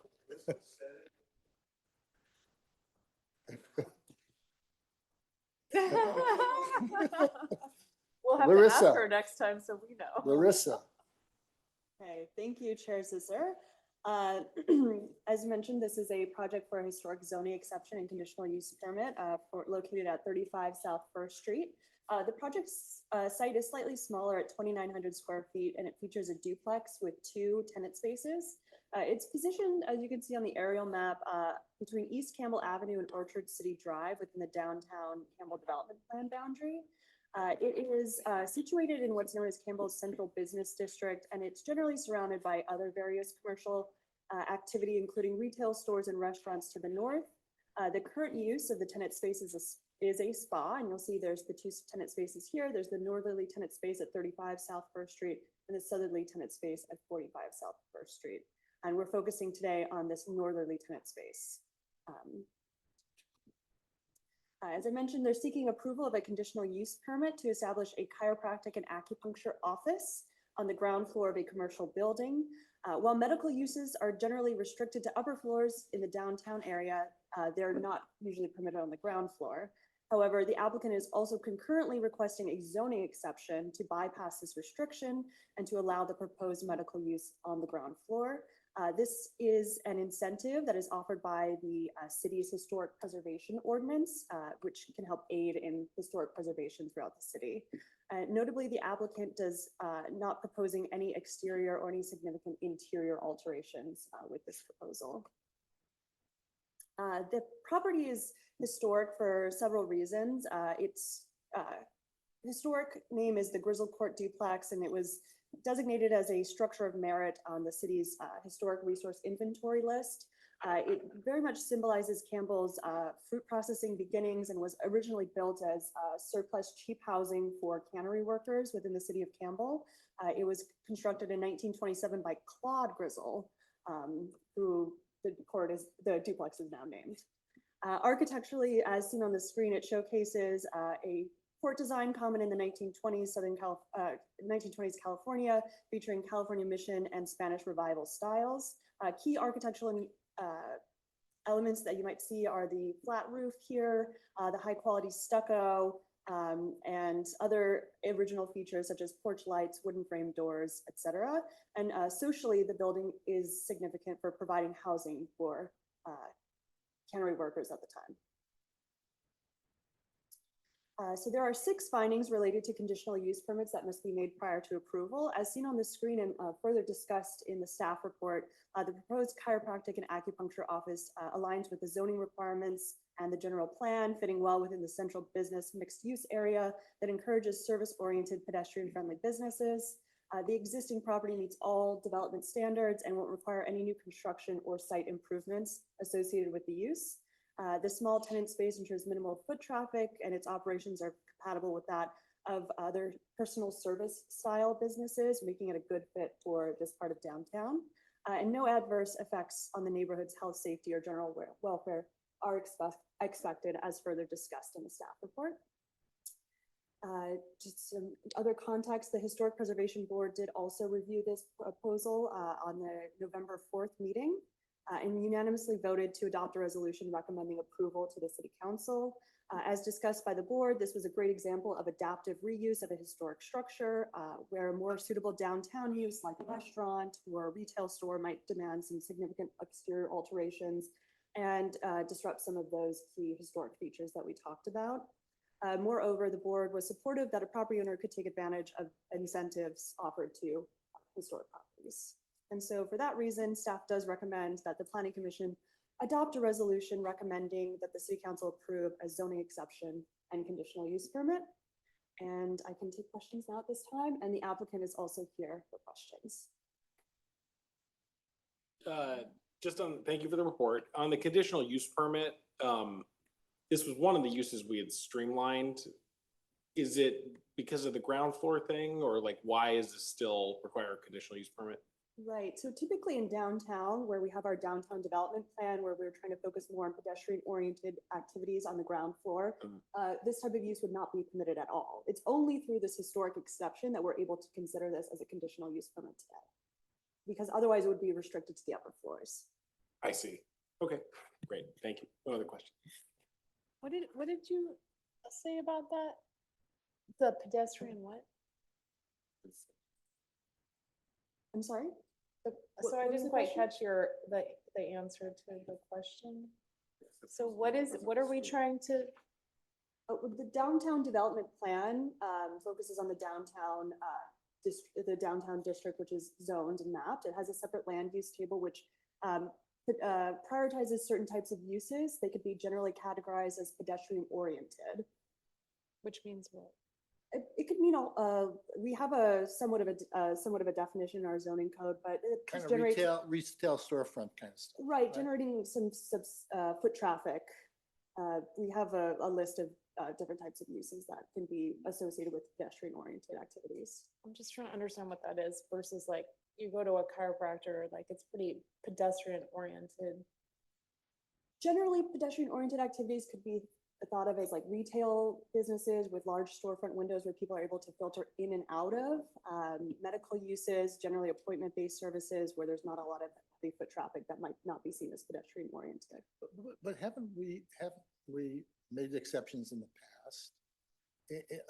On that, for instance, right across the street is Charles Schwab. So Charles Schwab's is on the first floor and the second floor. Okay, and that's not a pedestrian oriented, that would not fit into that category, would it? And plus we've got like a State Farm insurance agent, which is, appointment kind of stuff on actually Main Street, or we used to. So I was under the impression that we've made some exceptions in the past, that this is not a precedent setting. Would I be right on that? This is classified as a medical use. Right. So medical use is not Uses- allowed on the ground floor, which is where the zoning exception has to come into play. Charles Schwab is not a medical use, so it would, whatever would Well, have it could be if allowed. things aren't going well in the market, but. And I'll add as well that in 2020, the city council adopted a pretty significant update to the downtown zoning regulations. And prior to that, medical offices were not even allowed, period, in the downtown. Part of that update, they were allowed, but only generally in the upper floors, and this is an exception to that rule. All right, I see, okay. Thanks for clarifying. for us. Anybody else have any questions? All right. This looks pretty Okay. straightforward. Good, we'll close that and open it up for public hearing. If the applicant would like to come up and you can. You don't have to. You don't have to, but if you'd like to. Okay, anybody else? Okay, all right, then I'll close the public hearing. And why don't we start with Corey? Corey? Sounds straightforward to me. I'm in approval of it. Okay. Adam? I have no issues. That's the Historic Preservation Board says it's good. And like the only concern would be this isn't exactly what we had planned for downtown, but this seems like a really good use of the building. What they say, I have no objections here. Thumbs up. Thank you. Just one comment, Mr. Chair, is when Larissa said this doesn't have any adverse impact, I think it has gonna have very positive impacts on health of the people, so. Thank you. Thank I agree, I'm supportive as well. you, Davis. Aye. All right. So I guess the only question I have is this, whether this sets a precedent. You know, if we're doing it because of this historic thing, it would seem that, you know, this is a special circumstance that doesn't necessarily allow for other things to happen in the future that might end up causing problems with the downtown having too many of something that we don't want. Am I right about that? It's like, this isn't gonna set some kind of negative precedent that would. Why would it be a negative precedent?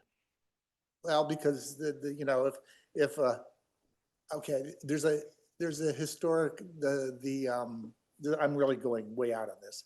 Okay. You know, the pizza place that's in the historic building. Okay, they go out of business and a medical group wants to go in there on the first floor. I would say, I mean, no. Yeah, I was gonna say, to remember that this is a zoning exception for historic properties. And the reason why this property is suitable is because it doesn't have those large storefront windows or have an existing site with a trash enclosure, any of the other site improvements that are necessary to facilitate restaurant or retail uses which are preferred in the downtown. This was originally a duplex, which was a residential building. And so converting a duplex into this type of medical use is an example of an adaptive reuse that doesn't require too much alteration. So it's very sites and building specific. It's also not on Campbell Avenue proper, it's on a side street. Okay, good answer. That's what I want to hear. Okay, do I have a motion? Somebody, please. Well, I can move that the City Campbell Planning Commission adopt a resolution, reference attachment A, recommending that the city council approve a zoning exception and conditional use permit to allow the operation of a chiropractic and acupuncture office on the ground floor of an existing commercial tenant space at 35 South First Street. Second? Second. Vote? Commissioner Fields, Aye. Commissioner Majewski, Aye. Commissioner Ostrowski, Aye. Commissioner Buckbinder, Aye. Commissioner Craven. Aye. Vice Chair Camcar, Aye. Chair Scissor. Aye. Okay, passes. Good luck.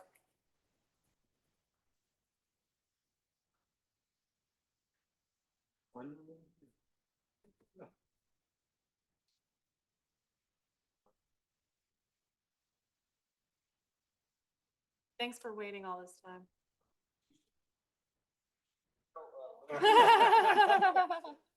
Psychic was on the spot. Thank you, Larissa. Okay, last but not least, 220 East Campbell Avenue and 22 South Second Street, conditional use permit modification. Public hearing to consider the request of Oswaldo Messia on behalf of Doppio Zero Campbell LP to revise a condition of approval that required construction of a parking lot screening wall imposed as part of an approved remodel of two commercial buildings related to the establishment of a new restaurant on property located at 220 East Campbell Avenue and 22 South Second Street. Application under consideration includes a modification of a previously approved condition use permit with site and architectural review, PLN 2024-04147. Staff is recommending this project be deemed categorically exempt under CEQA. Planning Commission action is final unless appealed in writing to the city clerk within 10 calendar days. Project planner is Daniel Farmer. Was there a SARC on this? De minimis. I saw the Latin in there. Very cool. Yeah. Was there SARC? on There it? was no SARC. Okay, all right. It was so minor. All right, go ahead, Daniel. So yes, this is a modification to a previously approved conditional use permit for the Doppio Zero restaurant. As the commission may remember, conditional use permit was approved for the restaurant in early 2023. So that approval encompassed both the authorization for the new land use, which is the restaurant with the full service alcohol service, but also it's an architectural element that remodeled the buildings. So this was actually two properties, two buildings that were visually merged to create the appearance of one building, but still legally and technically two separate buildings, two sites. And so as part of that, the condition of approval required installation of a small screening wall at the rear parking lot. This is something that would have been comparable to the wall that's located behind the Flights restaurant, I should say former Flights restaurant, for that parking lot, which is the photo to the right. This wall requirement was imposed pursuant to the prior general plan strategy LUT 10.1E that actually requires those types of screening walls to provide a visual screen from the street to the parking lot. This was also going to be required because the parking lot was going to be reconfigured by placing the accessible parking stall right up against the sidewalk. So there was also some concern of having doors encroach into the sidewalk. So to ensure that this would have worked out well, that condition was deemed appropriate. That had been discussed in the SARC meeting and was also discussed in the Planning Commission staff report, and then was then carried into the Planning Commission's resolution for approval. However, subsequently, there's some circumstances that did change, and the applicant is seeking authorization from the commission to remove this requirement as noted in the applicant statement. So as discussed in your staff report, this director has pretty wide discretion to allow changes to approvals granted by the Planning Commission, however, subject to certain strictures. One of those is if the requirement or element of the approval is a basis for a condition of approval, that's something that can only be determined by the decision-making body on the original application. So here, the screening wall was a specific condition of approval. Therefore, its elimination does require consideration by the Planning Commission. So what effectively happened was that the applicant was able to secure building department approval to place the accessible parking stall on the parking lot on the opposite side. So that allowed the parking lot to remain pretty much as is.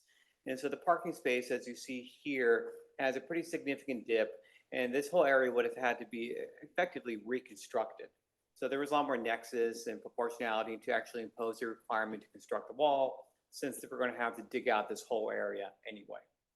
But since they were able to place the parking stall on the other side, parking lot's not changing, and then the general plan no longer has a requirement to install screening walls. So basically the reasons that form the basis for the condition of approval no longer exist. Today, really, it's more a matter of, at some point in time, pursuant to general plan actions, looking at creating design standards for commercial buildings and updating the downtown development plan for the commission and the council to consider in the future whether or not a wall requirement like this really makes sense. But since that hasn't happened and the circumstances have changed, staff is in agreement with the applicant's request that requiring installation of this wall is no longer warranted. And so for that reason, staff does recommend that the commission adopt the resolution approving a modification to the prior approval to eliminate the requirement to install the wall. With that, I'll take any questions you may have. Just because it's late at night, I want to make sure I'm on the same page here. So we required that because the previous general plan, that was in the standards, previous general plan, it is not in the standards, the current general plan for different reasons. W0 does not, it's not plausible, that they don't really want to build that. So they're saying, can you please just apply the standards of the current general plan, and staff is in favor of that. Correct. Cool. Thank you. Yeah, Daniel, so just so I can understand too, so so a handicap parking spot takes up more room for the doors than a normal parking spot, is that the? It's not that it was going to take more room, is that when the conditional use permit application was being reviewed, the accessible space was actually near where the trash enclosure is now. And so the city's accessibility consultant said that that space needed to be moved towards the sidewalk so that it would be closest to the door. And so as compared to now, so there's actually currently, you actually see it here, there's a bit of a buffer between the parking space, and that buffer would have been lost That because, buffer would have been gone. because the space is wider, plus you also have the loading zone. Okay. So they kind of forced it right up against the property, up against the sidewalk.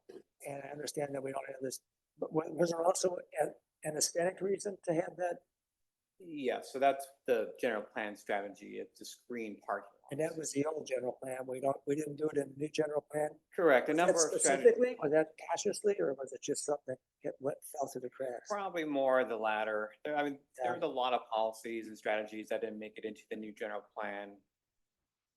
And really probably something that should be contemplated more holistically as part of broader The design. planning discussion. staff's recommending okay, so you don't think that is a design issue?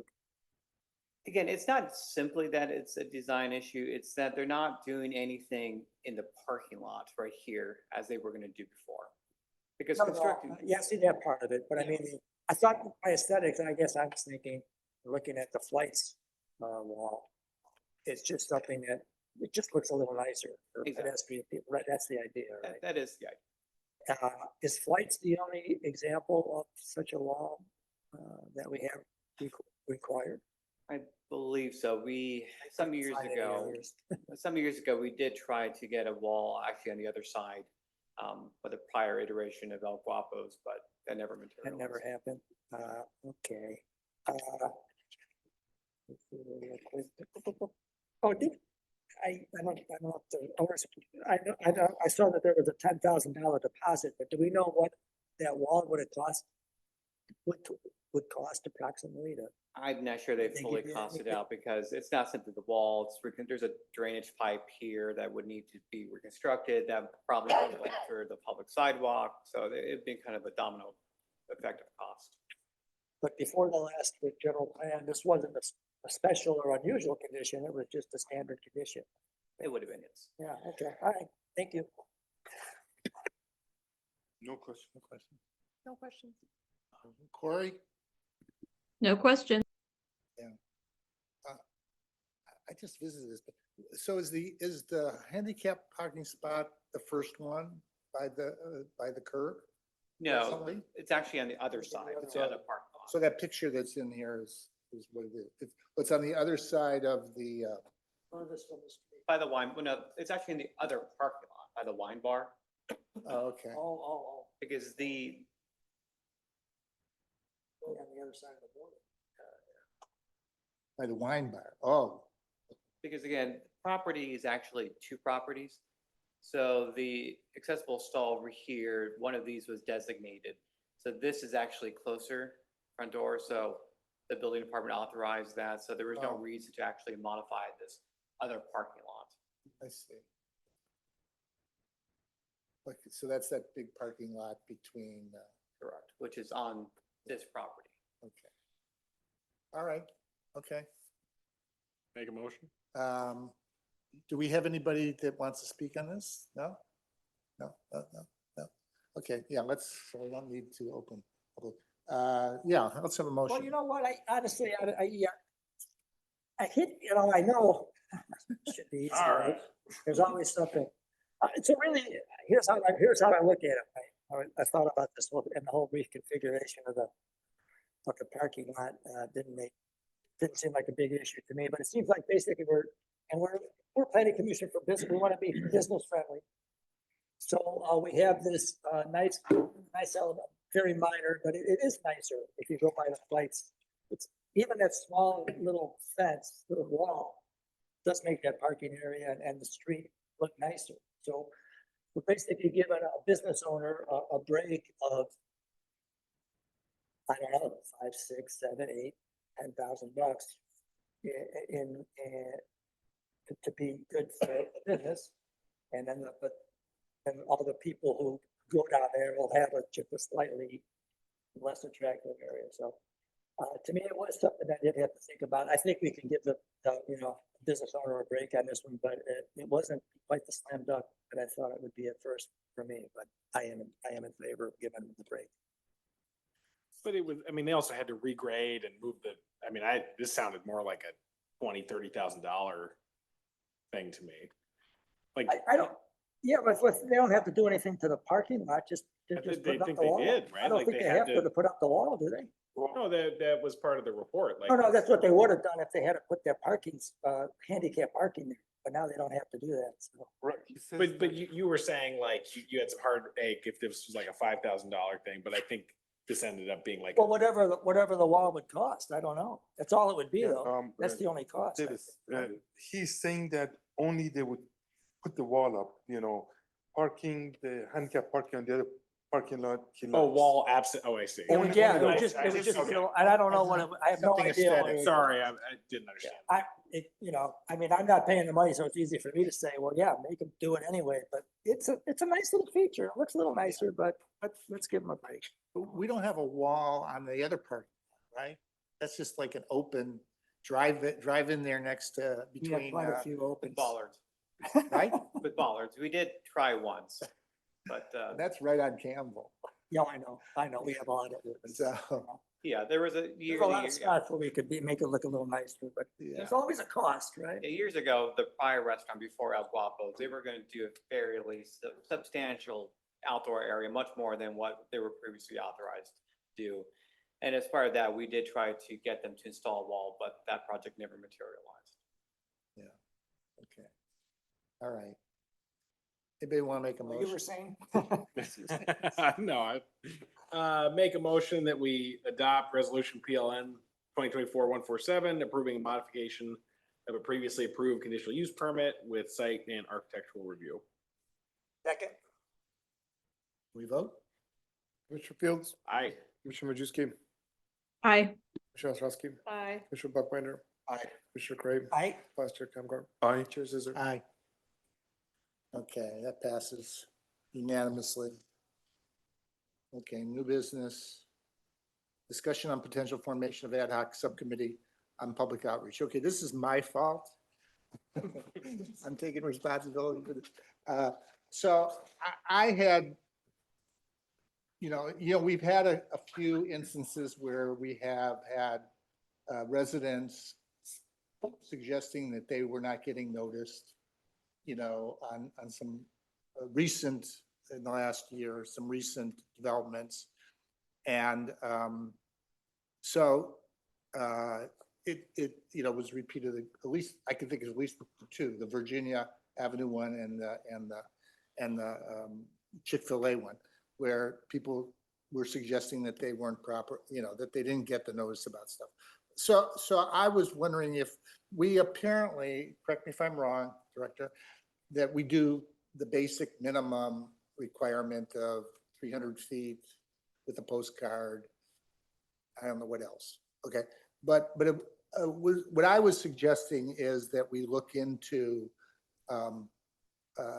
whether or not we could do additional outreach for at least if not for everything, but at least for some substantial projects where we want to make sure that the neighbors get noticed. So, my take on that would be to find out what other cities do, pretty much, is just to investigate that. I got in trouble with Rob.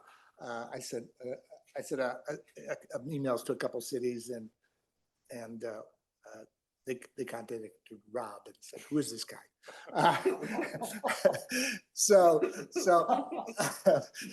Rob talked to me, okay? Rob suggested that we do it as a subcommittee. So I said, fine, okay? So I'm happy to do it by myself. If somebody else wants to volunteer, if you guys think this is a good idea, is to investigate it a little bit and see what other cities do and maybe make a recommendation. That's basically what I'm suggesting, is to investigate it a bit, see if there are additional ways to do public outreach that we feel would be useful. So I'm willing to be on the subcommittee if somebody else wants to join me. I'm not going to make anybody, but I'm supportive of the initiative because like something I've observed on my next door is sometimes we happen to make the news and then sometimes we don't. And like, that seems like an opportunity area to be more proactive. nobody reads the Metro. They posted in the Metro Right. for technical reasons. Yeah, like where can we best meet our constituents? So I'm supportive. Doing SARC, I don't want to sign up for it. That's fine. On top of SARC, but I do think this is a good idea. I think it's a good idea. I'd be happy to sit on the All right. subcommittee with you. But I do think, Well, I think we'll get into that, but you know, getting the cost issues, you know, it's gonna be a Well, cost. that's what we can. It's gonna be the stuff to look at, so.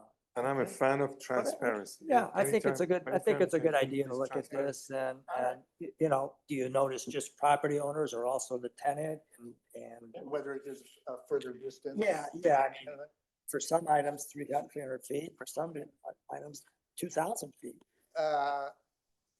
Just a question, when doing the notice, does your department do the notice? Correct. Yep. Okay, all right. We wanna be sensitive to your. There's a variety of options, so I'd, Yeah. happy to point in direction. I Okay, can do well, research. I had actually gotten one response from, I guess it was Los Gatos, so I do have one response. So, okay, so do we have to actually vote on this, or we just go, I forget what we've done in the past on subcommittees. Bill? Yes, to create the subcommittee, you should vote on creating the subcommittee. As to who gets appointed to it would be normally in the chair's discretion. Okay, all right, so, somebody want to make a? Yeah, I'll just move that we appoint a subcommittee to look at, the issue of, noticing, public noticing. Second. All right, vote? Commissioner Fields. Aye. Commissioner Majewski, I, Commissioner Ostrowski, Aye. Commissioner Buckbinder. Aye. Commissioner Craig. Aye. Vice Chair Kevin Carr. Aye. Scissor. Aye. And unless somebody wants to take my place, I'll appoint myself and Commissioner Craig. So we'll go for it. Very good. Okay. Report from the Community Development Director. I have a few last things. No, it's 10:32 in the evening. Promise you'll be out of here before 11. You don't know what to ask. Your choice. Yeah. One thing that might catch your attention. So on our work plan, I think I highlighted to you, staff's observed, I heard commissioners' questions on SARC, just in general. Is it working? Is it not? Are there alternatives? Should it be removed? Should it be modified? So I am preparing to bring that discussion to you next meeting. And we'll tee that up. It's a regular meeting. You have at least one business item, but it looks pretty light, so you can have that discussion. First item. Second item, so just a note to the commissioners, I had this conversation with Alan, but to be equitable, if you do have questions of staff, two instances, a report comes out, you got a question on a report, feel free to email the planner who wrote the report, but CC the director, me, just to keep me in the loop, and that's totally fine. If you have general questions of our staff, like, hey, why do we have fence regulations? Or why, why is the ADU regulations X versus Y? I'd prefer if you just send those to me for two reasons. One is I can probably find the best staff to get the answer. And two is just to make sure that staff keeps working on what they need to work on. So those two instances, reports, go directly to planner, CC me, otherwise just contact me. Item number 3, just wanted to let you know, I know there's a lot of discussion on the minutes, and that's been a point of discussion. I did send to all of you an example of the minutes we prepare, and I'll just reiterate that we do follow the lead of the city clerk. And so again, if you want a flavor of between brevity and not brevity, and sort of what action minutes are, again, Ken follows the direction of Andrew Saunders. So just to set expectations on what those will look like. And the recordings are always available too. They are, yeah. I will say this, and I want to extend it out. We are starting to look at AI as an option to help. We don't know yet. Again, a lot of this is recorded. There's a transcript. The art of minutes is taking that and synthesizing it into conciseness. And AI, in many senses, does that. So we are looking into potentially looking at, can AI help with that versus having Ken spend hours at a time to prepare minutes. But you're not talking about replacing us with a. Not replacing commission. Not all of us. Just watch out. It depends. Process. But replacing the time Ken's put into this. Two last things. One is for those who haven't gone or need to go to the League of California Cities Planning Commissioners Academy. The next one is in March of next year. I think the municipal code requires your first 2 years on the commission. You have to go.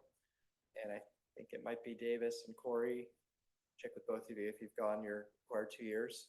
I'd say it's a great refresher overall. And the reason I'm plugging this, I've been asked to help the League of California Cities. So I've helped put on a couple panels for next year. So for next Panels year. on what? What's that? On what? The panels I'm heading up, one is what do you do when meetings go south? So that's an interesting one. Another one. We could do Does some that case happen to studies. us? Yes. Is there a reason they asked you to lead that one? They get that. There- I Well, could you get to talk pick your own you topic, outside right? the four corners of Yeah. the city. There's been many words. So that's one. Another is, this is a good one. It's, before it's been called the tip of the iceberg. So informing the commissioners of everything that sort of happens with projects before they get here. You know, the whole process, the development review process and what happens afterwards. So sort of an educational session of how folks go through that process to get to a planning commission and what happens next.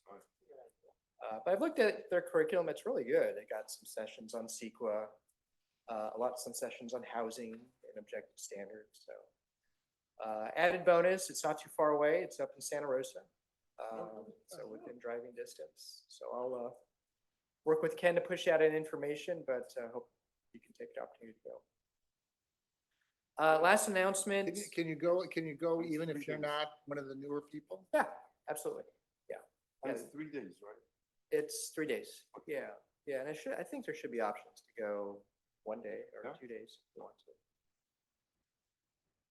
Last announcement, Campbell is intending to apply for a pro-housing designation from the state housing community development. We have a very ambitious housing element and we'd like to give credit for that. And with that, if you do get the designation, you have the opportunity to access grant funds. And one thing I've said over and over, our housing program sorely needs a lot more money to fund affordable housing development or other programs. We need grants. Who's gonna write them? Not the AI chatbot yet, but we have staff that works on grant applications. But it allows you to, your point score goes up when you apply for grants if you have a pro housing designation. That's great. One reason I'm letting the commission know, we're sending out, HCD requires that when you apply, you try and get public input. You'll see from our senior planner, Stephen Rose, he's sending out just notifications and surveys. You'll probably see this in your inbox. If you want to take the opportunity to take a look at those, providing feedback, feel free, but just to notice that we'll be doing some outreach before we.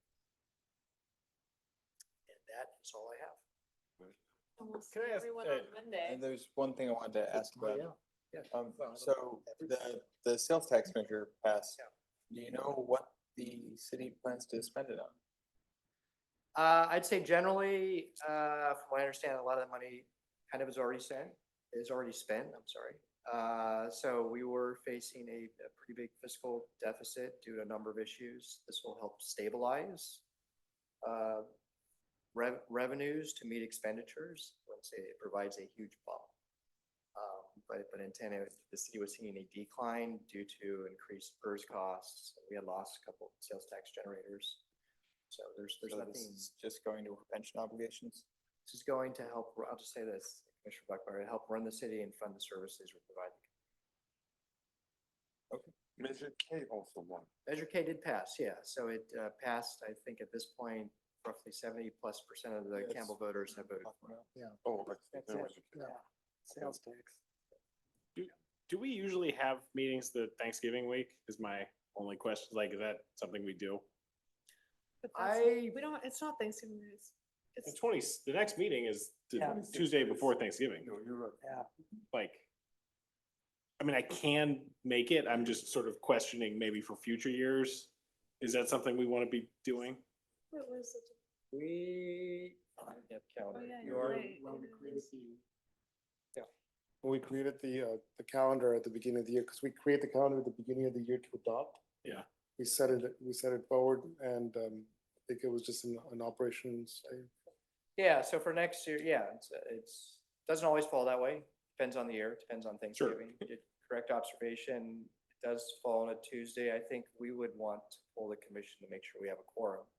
for that date if you are traveling, which perhaps we can do right now. But for next year, Commissioner Fields, and for the whole commission, before we adopt that calendar, we can go ahead and flag those dates if the commission does not want to meet on those dates. Possible just to do an informal poll here to make sure we have enough folks, because that is the Tuesday before Thanksgiving. I'm available. Yeah, I can go. I'd like to be on this a long time, but I don't want to keep doing it. That would. You start cooking your turkey that. Can we make it a short meeting? It's just like 'Cause- take the whole week. I mean, like it's just nice week to not work and talk This about will be a it. light agenda, although I did want to have that start discussion. I'm looking forward to that one. All so. right, so. Well, I'll be Anything there. else? No, Okay, we're gonna adjourn till the So 2 days 26th. before Thanksgiving. 2 days before Thanksgiving. 2 damn days before Thanksgiving.